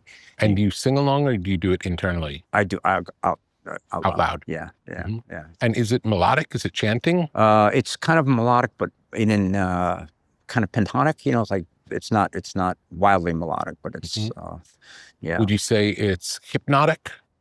Not really, no. I don't know how, actually, you know, I had a friend who was a really serious practitioner, and he said, well, I would describe you as a fellow traveler, you know, and I talk too much about it and know too little, but for me, it seems like it's really similar to the Catholic Mass, which was as I experienced it, it was you were imagining making offerings, you were imagining getting blessings. Yes. And somehow the effect of that when I was doing it more was that a certain kind of ambient negative part of my mind that I thought was me would kind of just go quiet. And then I said, oh, look, there's something else there, you know? So it was like a de-identification process. And then in the absence of that strong identification with self, something else would come up that was very positive. And If it wasn't for your time in the church, would you be a different person today? yes. Because I think that was the first time, I think the sacraments it's the first time that you realize your everyday mind isn't the only. Yeah. And so you go there every week to just get that reminder every week. And I had some, It's like practice. Yeah. Like any sitting practice, same. because it's funny how quickly you just go back to your own regular self. But then the ghost, you see that. Were you a spiritual young fellow? Were you? I learned to meditate when I was 14. Wow. And I was always interested in metaphysical things before that, but I didn't really know. I didn't have a form to practice. And then when I learned to meditate, it took over. And it was a real miracle that I got to learn, because no one in my family did it. No one I knew did it. It just worked out. And what tradition would you? I learned TM at that time. Yeah. It's amazing. I mean, Amazing. I just remember the first time I was about 40 and we had our kids, and I didn't know I didn't have a technique, but I was just trying to, I was trying to make my thoughts stop. That was the goal. And noticing that little split second between thought and speech suddenly, I was like, oh, what a blessing when you have little kids. You can have an urge to correct and go, that's incredible. Or the need to say how you think it is. Yeah. Right. Who cares? You care. And if you don't say it, the moment goes by and you're. What's something that you don't believe now that you believed when you were younger? So many. Well, it's kind of what we were talking about. When I was younger, came from Chicago, kind of working class, had a little macho periods, and I think I was much more a believer that one did great things. One must. You asserted yourself by talking and acting, and that thankfully has started to fade. And one of the things about having a public life is that kind of gets that delusion gets re-enlivened. Sometimes you get a lot of attention. You're like, oh, but I really like the fact that if I looked at myself at 18, I just wanted to be noticed and wanted to be great at something, and it was all me. And thankfully, it's kind of a little more like you can sort of watch the river go by, and the river still goes by, and you don't have to. The river doesn't care that you're watching it, or that you're talking about it. But so in writing, it's interesting because then it purifies the activity to where maybe even 10 years ago, I was on a kind of a productivity. I wanted to write my great book. And then now I'm kind of like, well, yeah, I do, but only to see if it can be done, because it's that feeling of something secret then flowing out through process and being real. I love that. And whether it's credited or not, or whether I did it or not, I don't care as much. I would actually like to just finish that one and do the next one. And tell me something you've changed your mind about recently. Well, it would have to do with, we have a dog at home who's sick, and I can feel my sense of myself as being a flawless person or a flawless caregiver giving way. And just I'm like, what? It's hard, she's old, you're going to make mistakes, and so that that's an ongoing thing. But if on the good days, I feel like I'm such a great owner, such a loving, compassionate person. And then on the bad days, I'm like, you're fucking everything up. And I'm a little more comfortable with that flux now. Like, oh yeah, so whoever you are, you're not exclusively either one of those two things. No. And then noticing the way that my sort of day-to-day pleasure has to do with identifying with the first one and subduing the second one. And so I'm thinking, I wonder what it'd be like if I really was really free of ego and really could say that guy's going through a hard time or that guy's doing a good job, instead of denying the difficult valences. I'm not sure if that makes sense, but so I've changed my mind about, well, one, thinking of myself as someone who never fucks up, but two, with that might be might be okay. Yeah.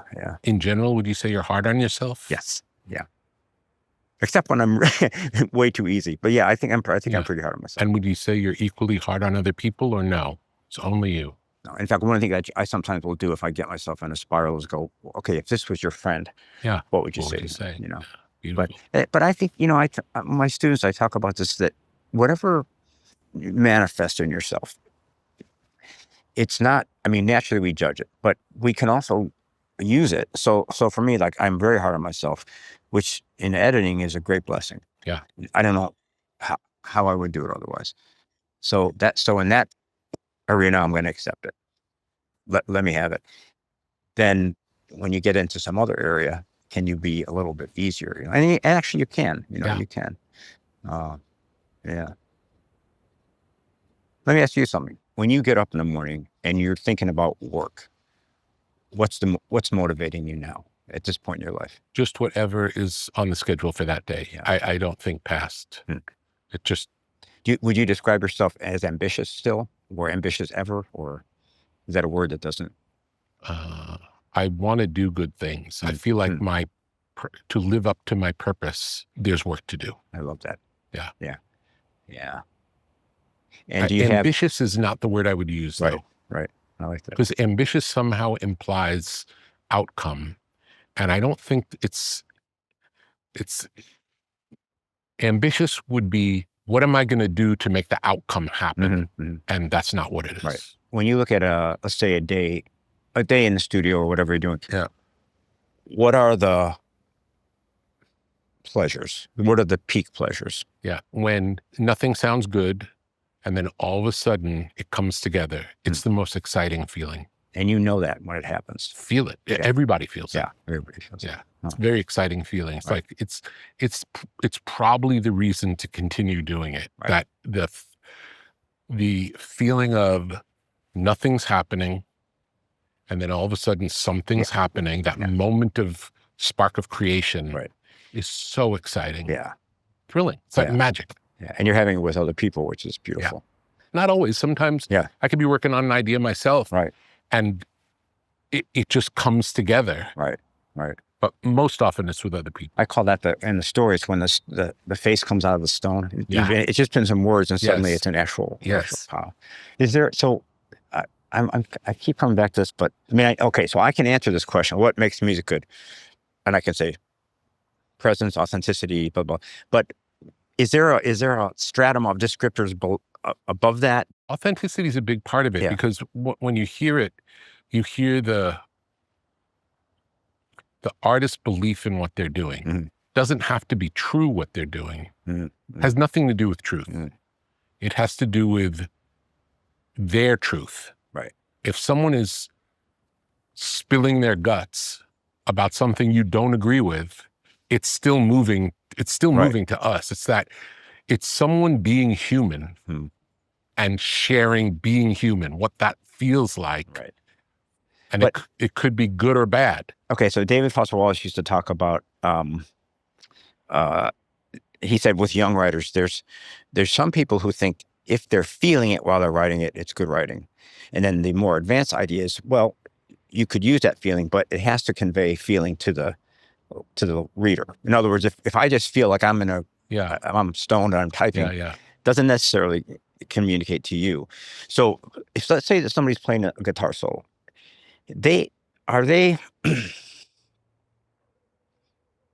I mean, presumably they could be thinking about something totally different, and yet authenticity is still there. Yes. So, I mean, again, I know there's not an answer, but I think about like that solo and Reeling in the Years, that thing. I have to get to the solo if I sing Reeling in the Years. I can get there.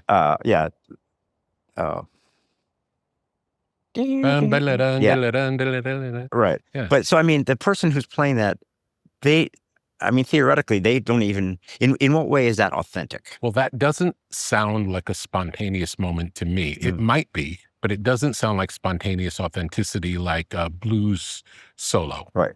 It sounds more like a crafted, like a piece of orchestral music that's being performed well. Right. That's what it sounds like to me. I don't know if that's true. But I mean, in a solo that I guess I'm trying to, like, I can understand a songwriter emoting authentically and being in the moment. But say for a mix or for an instrumentalist,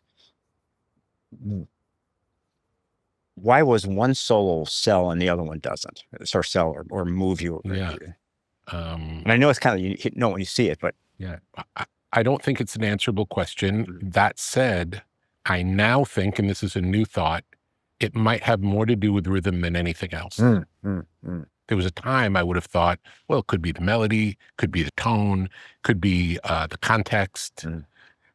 I'm feeling more and more the internal rhythmic feel is maybe the most important thing of anything. Now, that's interesting. Does that have a relation to presence? Because, in other words, if I'm kind of a... I don't know. I don't know if it does. Yeah. Maybe something else. Presence is another one of the things that you, when you feel it, you know it. It's hard to say what it is. Yeah. But you can feel it. It's almost like I would describe presence as someone truly inhabiting whatever the thing is. Right. Almost as if who they are is no longer around and just this thing is appearing. I would call presence like God steps in. Yeah. So that has nothing to do necessarily with the meaning of the song. It just has to do with the moment of it. No. Yeah. No, that's beautiful. I love that. God steps in.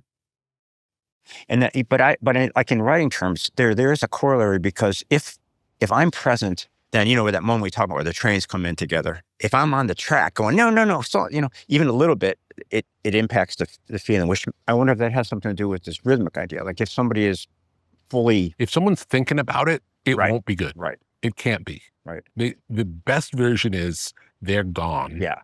And then only when they get to hear it back do they understand what happened. But so... Transcendent experience. Yes. But see, for me, that it's interesting. The transcendent, if I would have heard that a few years ago, I would have thought, oh, you're just like in some crazy mystical state. But in writing, it's not at all. It's just, you just step out of the room for a second, and then you're back, Yeah. That's interesting. But you're not in control of it happening. You can certainly get in the way of it happening, but you can't make it happen. Right. You just have to wait. Yeah. Yeah. It won't happen if you're not participating. Right. You can't just think it'll happen sometime. Right. Go out and live your life and think it'll happen. You have to show up. Yes. But you can't make it happen. And in writing, that's right. And in writing, one of the ways you make it happen is to be a little conceptual. You're kind of going, oh, this is a story about patriarchy. Yeah. And then at some point your mind goes, step back. Yeah. It's incredible. How about for you? And I'm going through this right now. What is the process of, or is this a thing to kind of like widen the shoulders of your craft? Like for me, it's always a pressure, like, okay, the next book, I wonder if there's a way I think of it like broaden it, get more into it. Is that something you think about at all consciously, or is it in? I think if I were to think about that, it would get in the way. I think it's more, the thing that's going to make me lean forward is not the same thing that made me lean forward before. It can't. We've done that. Right. So that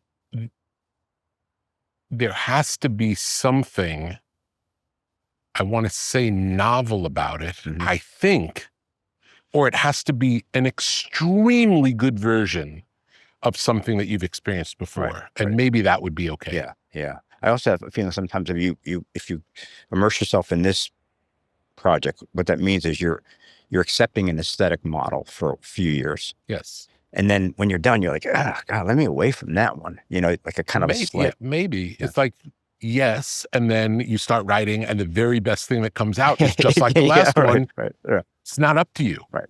Right. I mean, you can have a desire and you can set an intention, but what happens is not in our control. Yeah. Yeah. And if it's good, whatever's good, follow it. Yeah. Yeah. That's it. I think anything we think about what it's supposed to be undermines it. Right. Could and would or could and should. Those are the words that are. Yeah. Yeah. It's so hard. It's. I think that's where it kind of brushes up against the meditative, because in a given writing hour, you're doing all the things wrong and all the things right, and it's kind of. I can be working and just literally be gone, do something and go, ooh, the New Yorker's going to love that. I'm back. Yeah. So, do you write for 1 hour? Is You No, set no, the no. right I write hour? for whatever I can. What's your schedule, or is there one? It's kind of loose. I mean, on a perfect day, I would just get up and walk the dog and then come up and just spend 5 or 6 hours. But there's kind of an inner rhythm. Like if I can feel after. Okay, so the thing is, I have a hard copy, marking it up, and then put it in once, read it again, and do that about 3 times. And then at some point, I start to make mistakes. I can tell I'm just not, the sharpness isn't there, so I just quit. But I can go usually 4 or 5 hours. But when you say you put it in, is it a page, a finished work? If it's a story, I'll read it from the beginning, and the marks get heavier towards the end because it's messy. And then I'll get through the whole, say, 8 pages, read the whole thing, then start putting them in manually. And then at some point where the river's a little wider, I'll start just free. That makes it sound like every time you sit down to work, it's on a finished piece. It's on a nearly finished piece. It's on whatever I have at hand. Yeah. But mostly, I mean, yeah, sometimes it's just 2 pages, and then that will happen. But then I put it in manually, and I don't want to read it on the screen, just read it on the page. Do you ever, when you're not working, have an idea and make a note? Yes. Right. How often? I'm not too often, because it's a little like when I was younger, I'd always be thinking about it and then have an idea, which is different than if the idea just comes, I find. Yes. So I tend to just, if an idea comes to me out of nowhere, there'll be a split-second reaction, like, oh yeah, then I'll do it. But there's a slight degradation of that, which is a little more of a know-it-all feeling, like, here's what you should do, And if that comes to me, I know it's not going to work, because it's, it's almost like, I think certain ideas come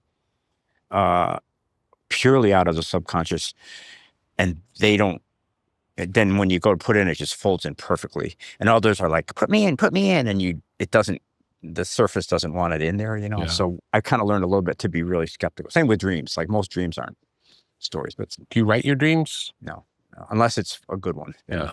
But I had the thing one time, after that Lincoln and the Bardo came out, I just had a tour, and I was so happy, but also a little bit anxious about the next thing. And I had a dream, and in the dream, I could see the second book. It was just a huge book and everything. And I woke up and I thought, I should write this down. No, I'll just write down the title. That'll be enough. And the title was Custer in the Bardo. That didn't work out. But yeah. Do you dream? Do you dream music? Do you dream? No. No. And I rarely remember the dreams unless I'm in the practice of remembering them. Yeah. If I've done that, where I'll keep a dream journal and write down the dreams every day. Right. And it's fascinating, interesting, and I only came to understand what they meant years later. Yeah. Do you know that writer Gino Diaz? He's really good, and he had a first book of stories that was really beautiful. And he had a dream one night of the 8 stories in the book, and they were all color coded. Different sections were color coded. Wow. And he understood that. I remember, like, all the purple stuff could be cut, and he went in and took it out. Yeah, that was like really advanced stuff. Does your knowledge of past writers shape your work? Yes. How? Probably. Well, these days, it's like I read Gogol, and I think, oh God, I love this about that. Let's try to get in that party a little bit. Just like that. Just almost like they're up on this high level. And Would you say inspired by? Yeah, or I think a lot about permission giving. Like, I read Gogol, and his shit is so crazy, really, and it just makes me think, okay, so that you can do that. You can go there. But honestly, the last couple of years, I'm kind of like, I read them just to be kind of reminded that greatness exists, and go, okay, I can't go there in that flavor, but I can go there in my flavor. So I hope I can, just like that. Do you have certain works that you go back to and listen to for? No. Yeah. Rarely. Yeah. Rarely. Yeah. I have Unless some there's a stories reason, like there would have to be a specific reason. Yeah. If we're working on something and it reminds me of something from the past, and like there's a reference that might be helpful for what we're doing, that'd be the only time I would do it. Yeah. Well, sometimes there's that Isaac Babel I mentioned earlier. He's an incredible writer, and sometimes I'll read him just to go, because it's easy for me to think writing is meaning, but he's a reminder that writing is sound. So if I read him, even in English translation, I go, oh yeah, that's sound, isn't it? Yeah. Regarding Tolstoy, you said after a series of fact statements, simple opinion stated in the same way has more credibility. Mm. Is that a Let's make that up. is that a usable trick? Or is it just something you noticed in the writing? I think it's true because so in fiction, you know that I'm making it up. Yeah. And so if I say something really high concept and personal, you're going to go, oh, maybe, but that's your opinion. But if I describe the light on the table very well for you to see it, and I describe three or four other things that are very familiar to you, then you're kind of sitting over here with me. And if I then say, blah, blah, blah. Yeah. But Tolstoy also, he would be incredibly objective about even psychological states. So you couldn't quite, he was so good at it that it landed in the same register as a description of a horse. So, and even when he would kind of cross over into opinion, he does it in the same syntactical thing. So it's a little tricky. He can fool you a little bit with that, And do you think he knew what he was doing or no? I think he was a person with a lot of authority, a lot of confidence. So whatever he said it in a simple objective sentence because he knew it was true, including God and everything. So I think when you read descriptions of him, people really were like taken by his charisma and his certainty. So I think he, but the thing about him that's amazing is he can do that in one character, and then he can run around to the other side of the table and do it from another character's point of view too. And they both sound equally certain and equally real. So I think that's what makes him so amazing. He's he's God. He's God going into your head and accepting everything he finds and describing it in these precise sentences. Then he comes over here in mine, and he does the same thing, and then he just lets it sit there, and you're kind of like, what's true? And he said, I'm God. It's all true. On some level, would you say you're all of the characters in your stories? Yeah, because otherwise, where would they? You could understand the story as just an argument objectified. You have a story that takes up this topic and you let a bunch of people opine on it, but they're all coming from you. And I think what I'm starting to think now is that the highest level of that craft is, like I just described it, to let all those voices come out, calibrate the arguments so all of them are substantial, and then just let that, instead of like when you're younger, you want to put your finger on the scale and say, this is my belief. Yeah. But the Chekhov in that book, The Gooseberries, is happiness good or bad? Yeah. That's. You have to believe what you're writing. You have to believe in it from the point of view of the person who's saying it. I think that they have to believe it. They have to believe, and you have to really get on their team.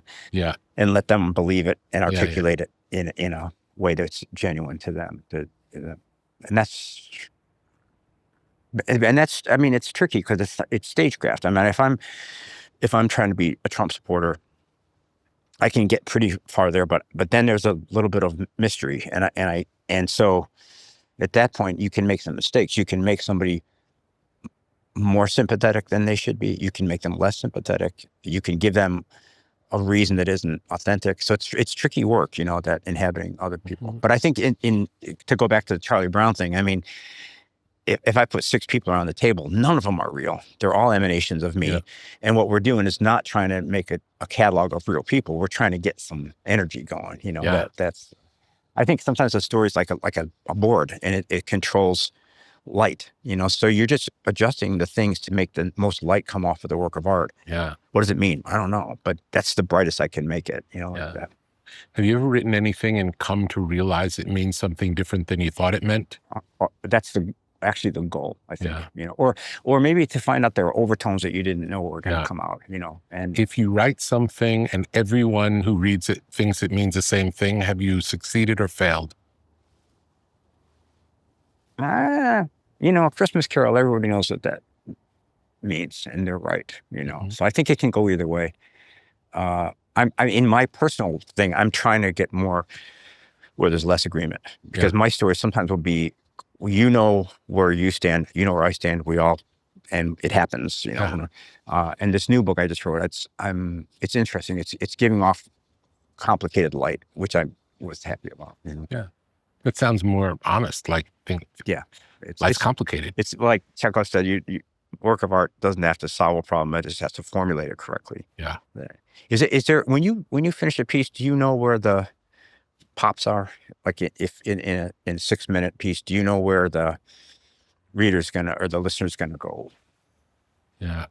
I don't know. I just know where I feel it, and I assume they'll feel it in the same places, but I don't, if they don't, or if they feel it somewhere else, nobody's wrong. Right. It just is what it is. Yeah. The only thing I have to go on is how I feel. Yeah. That's my only metric. Right. Yeah. But what I think I believe this is that if I'm reading my work or reading your work, anybody's work, and I respond on, let's say I'm revising my own piece. I read something happens on page 5.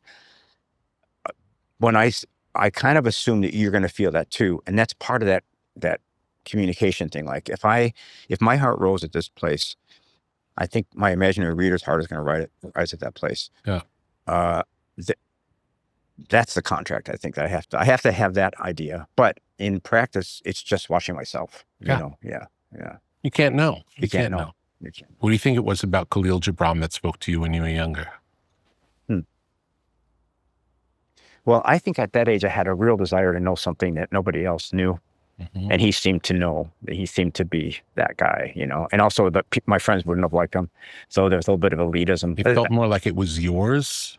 That didn't really, but I just felt like he was, I liked that he seemed to be speaking about something that wasn't just quotidian. He was, and I at that age, I really was a kid who wanted wisdom. I was looking around for, Zen in the Art of Motorcycle Maintenance, and then later Ayn Rand, that was big for me. So I thought that the purpose of literature was to tell you how to live. And Khalil Gibran seemed to be doing that, and but I hadn't really I hadn't developed any ability to see what things felt like to me and then gauge at work by that. I was all just, well, that sounds really big, big. And if I am a Khalil Gibranite, nobody can touch me because I know more than everyone else, that kind of thing. Funny you say that, because I made a note, in your teaching, there's a great deal of wisdom. I use the word specifically. It's bigger than information. Where do you think the wisdom you hold comes from? It's there. I'm telling you, it's there as I'm reading it. I'll accept it. I think it comes from a kind of trial and error. So to have read as many stories I've read, especially student stories, and go, okay, take your knowing mind down a notch and just listen, see what's actually happening there. Okay. And after 20, 30 years of that, you do kind of know some things conditionally. So I think to offer information conditionally is kind of like wisdom. So if I say that sentence is no good, that's too certain. If I say, it feels to me as if that sentence goes hazy at the end, more like wisdom, because I'm not sure, I feel like I'm talking more about the actual content, not the writing. The Russian book, as an example. Well, that has to do with 20 years of teaching those stories, because you can have a class in 1992 that goes off the rails and is no good. 1994, you correct it. And and then you start noticing that every time you talk about that story, these are the issues that come up. Yeah. So you honor that and thing. And then, so it's anticipatory, I think, a little bit. I know that I've had, 8 groups of really brilliant kids have read that Turgenev story and gone, oh, God, So then part of your approach is say, I know what you think. You think it's boring. And then so maybe that feels like wisdom of some kind. But I mean, I'm sure, for you, like you must have understanding of this stuff that is. Yeah, I have understanding. I don't know where it comes from, but I feel it. Yeah. Yeah. I think for me, it's a bit of, it's okay. So it's repetition, but it's also trusting. It sounds weird, but it's trusting other people. So I've had all those generations of students. Yeah. They come in, they react authentically to these pieces. And so there's a crossroads there. If you're a bad teacher, you go, well, these students reacted correctly and these reacted incorrectly. And I only want to talk about the ones who react. If you're a good teacher, you go, there's a range of reactions. Yeah. Okay, let's lean into that. And then with years, you start to see that that's a reliable thing, and it has something to do with that story. Yeah. And then you can track that down. So I think it's. I mean, I'm glad you feel the way. I don't feel particularly wise, but I do know I used to feel wiser, and I used to be much more free with my wisdom. I think now you're getting wiser. Yeah. Right. I'm saying less.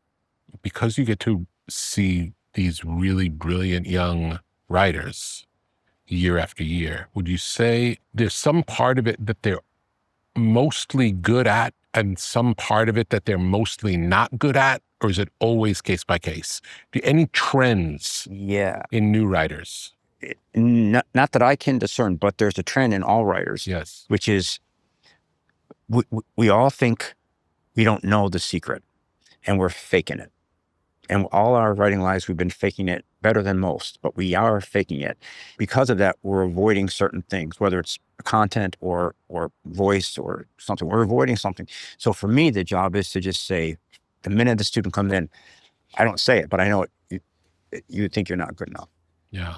Now let's find out what flavor you think you're not good enough. And then I'm going to do some judo, and I'm going to show you that the thing you aren't good at is actually a unity with the thing you're good at. And the only problem is you're denying so energetically the thing you're not good enough that you're stifling yourself. So to kind of say, I mean, practically what that means is I'm quiet long enough for you to tell me what's bothering you about your story. And then I say, oh yeah, that makes sense. That's I think everybody has that kind of feeling. Yeah. What are some things you might... No, but you're describing a psychological state, and I was guessing you were going to talk about something technical about writing.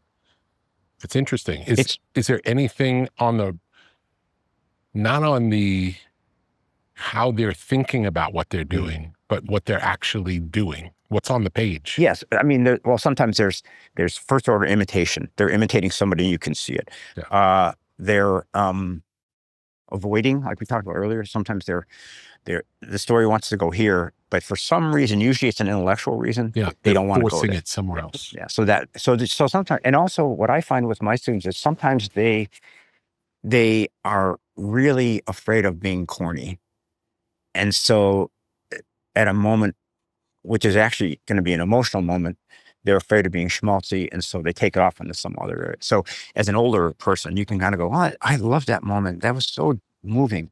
And then I think you kind of got distracted from it. And they'll go, yeah. So it's almost like maybe the wisdom has to do with seeing that pattern over and over again. Yeah. Someone who has come to literature because it has all the stuff in it, all the feelings, but they're a little afraid of being sentimental. So they veer away from that. And you just gently saying, oh no, actually that's okay. That's what we do. Yeah. You know, I would say I can see somebody before they do a little bit. Yeah. And go, oh, okay, I get this. And then you can skillfully, I'm sure, I mean, it sounds like exactly what you were talking about earlier. You can skillfully move it to the point where they can discover it for themselves, and then you bless it. And it always has a technical tell, you know, the story goes off track, or the language falls apart, or your interest just kind of goes, I thought we were talking about this and now you're talking about that for 8 pages. But there's always something psychological under that. I think what it has to do is having confidence. That's what it is. In the old days, I think I felt students didn't know how to be emotionally in touch, and I had to tell them how to do it. And now I'm just like, of course they know how to do that. They just haven't brought it into this realm yet. Yeah. So the confidence that I know that you're a fully emotionally formed person. Now your art is impeding you a little bit, but that's okay. That's normal. You know, then I think they feel that confidence that, you know, of course you can get there, you know. Would you say sometimes you have the confidence for them that they don't have for themselves? Yeah, I think so. And sometimes I even will be a little overconfident just so they can, just to lure them out a little bit. Yeah. I think we share that. Yeah. It's part of the process, part of the mentoring, really. I think so. Because I know from my own experience, if I this is sort of pathetic, but if I go on tour and I get a bad review, I'm flinchy. If I go on tour and I get a good review, I'm confident, you know. So, what is on tour? It means like book tour, you know, on book tour. So. And what does that look like? It looks like, in this case, it looks kind of like the last one you did. Yeah, 18 days, 18 cities in 20 days, just going to a bookstore. And then usually these days it's a Q&A. It's like this, you just sit in front of people, do a Q&A, sign books. go to the hotel, go to the next place. Do you enjoy it? Yeah, I actually love it. Yeah. I maybe enjoy it a little too much, but I love the meeting the people, because then you're like, if you have any temptation to project negatively about your audience or fearfully, that washes it all away. They're so nice, and Would you say most of the people in all the different places you go are relatively the same, or is it different area by area? Well, they tend to be left-leaning, and they tend to be literary, and I don't get a lot of people across the political spectrum, I don't think. But I mean, in general, they're really nice. I mean, really open to ideas, and very, and that kind, for me, that's kind of built up over the years. So it's a very welcoming. And they're coming there because they like you. Right. Otherwise, they wouldn't come. So. Yeah, I have to sometimes before I start something, I have to say that, like, they came here, When you write something funny, do you laugh out loud? The first time, and then usually never again. Just kind of go, okay, well, that got a laugh back in 1990, so you can leave it in there. Yeah.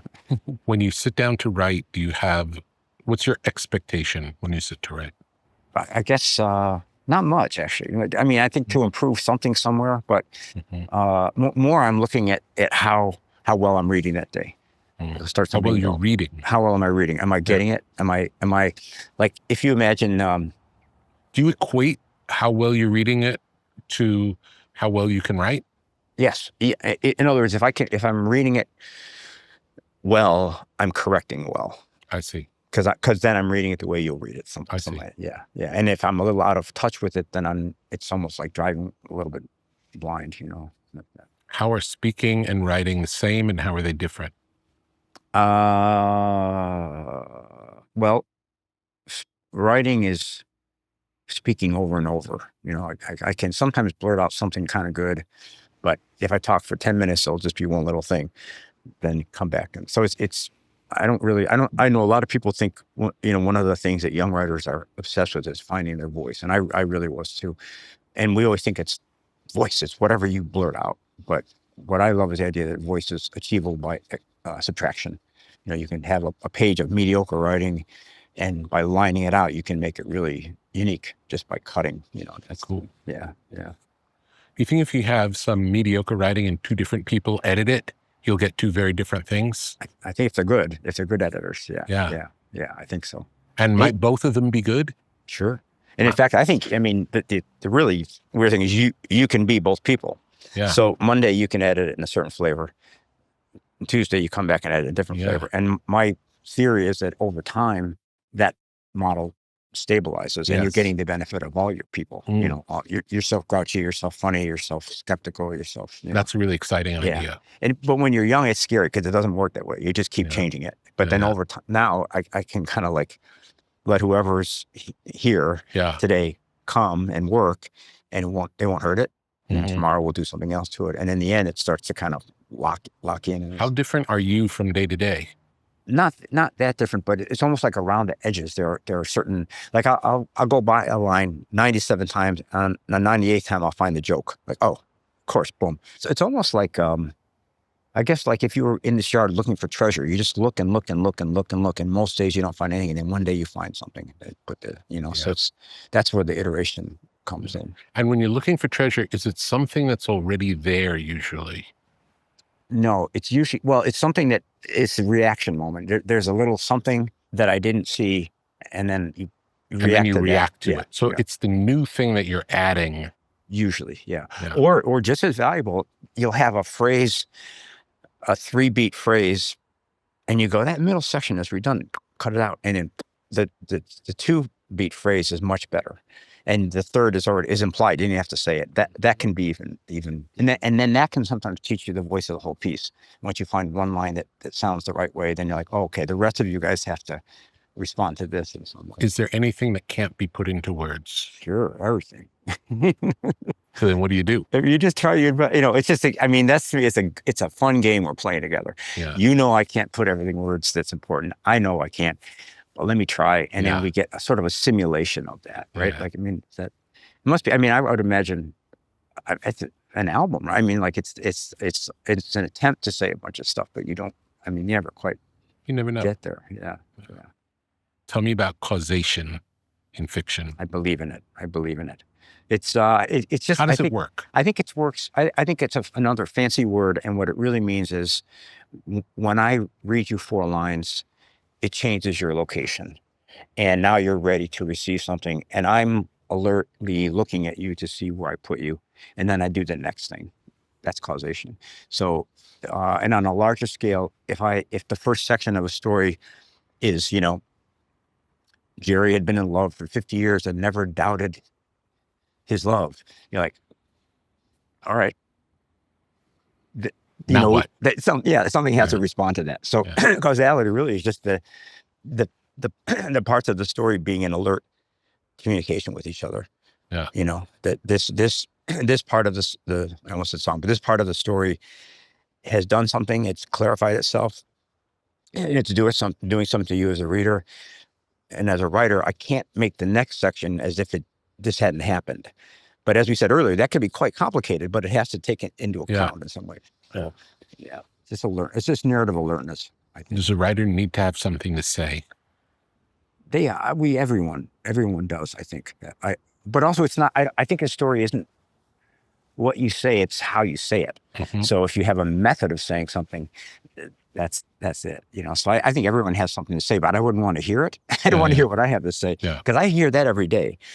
But when you're writing, you're doing something else. You're making an object that gives off energy or something, and Are you ever confused by strong emotions that come up when you're reading and not understand them?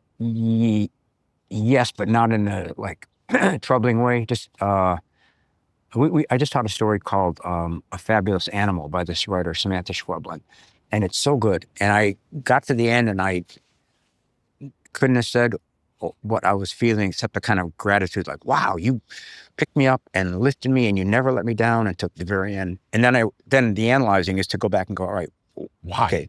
Well, also what happened? Where did those things happen? Where were my expectations fulfilled and subverted in that cool way? And then at the very end, after that, you can go, okay, now what does this mean? But so I think that confusion is, in a good work of art, I think you feel a lot and you don't know why. Then maybe if you want to, you can go back and kind of try to suss it out. But it's I think the roller coaster designer is the best metaphor. You get off the thing and you're not exactly analyzing it. You're just feeling it. You just had the experience. Maybe you want to go on it again. And if you wanted to, you could sit, with some paper and go, oh, this is why. But I think so. So the trick is, you, as a story writer, you're trying to make that magical thing happen and not be reductive for a few minutes. And then they can analyze it if you want with it. Are there any basic rules about writing that are pretty good, like shorter sentences are better than longer sentences? Anything like that? The only thing that I honor in my work is there's a kind of a hierarchy of complication. So I always want to start with the simplest. So first person, present tense, continuous time, one character. That's the first. Just because it's just like, it's classic. It's like grounding? It's grounding and it's simple and there's no tricks. Then at some point, if the story says, you know what, this really shouldn't be first person, you feel obstructed. Okay, it's a third person story, one character, continuous time. About draft 15, you need a second voice here. Do I really? I don't think I do. Okay, have another couple weeks. And then you go, oh, actually, I do need a second voice. So in other words, you only go up the chain of complexity as the story demands it. I'd say that's something I've internalized.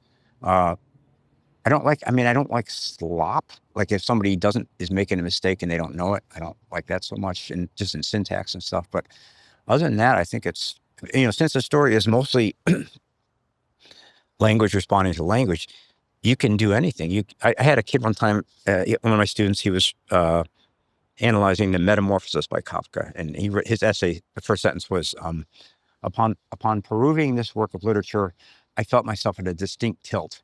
I'm like, wow. So I put that in a story. I started writing around that, and it generated a whole story with really fucked up syntax. But so really there aren't any rules, except I think you have to be aware of what you're doing. If you did something and it was slightly irregular, fine, as long as you know it, and then you can build it into your response.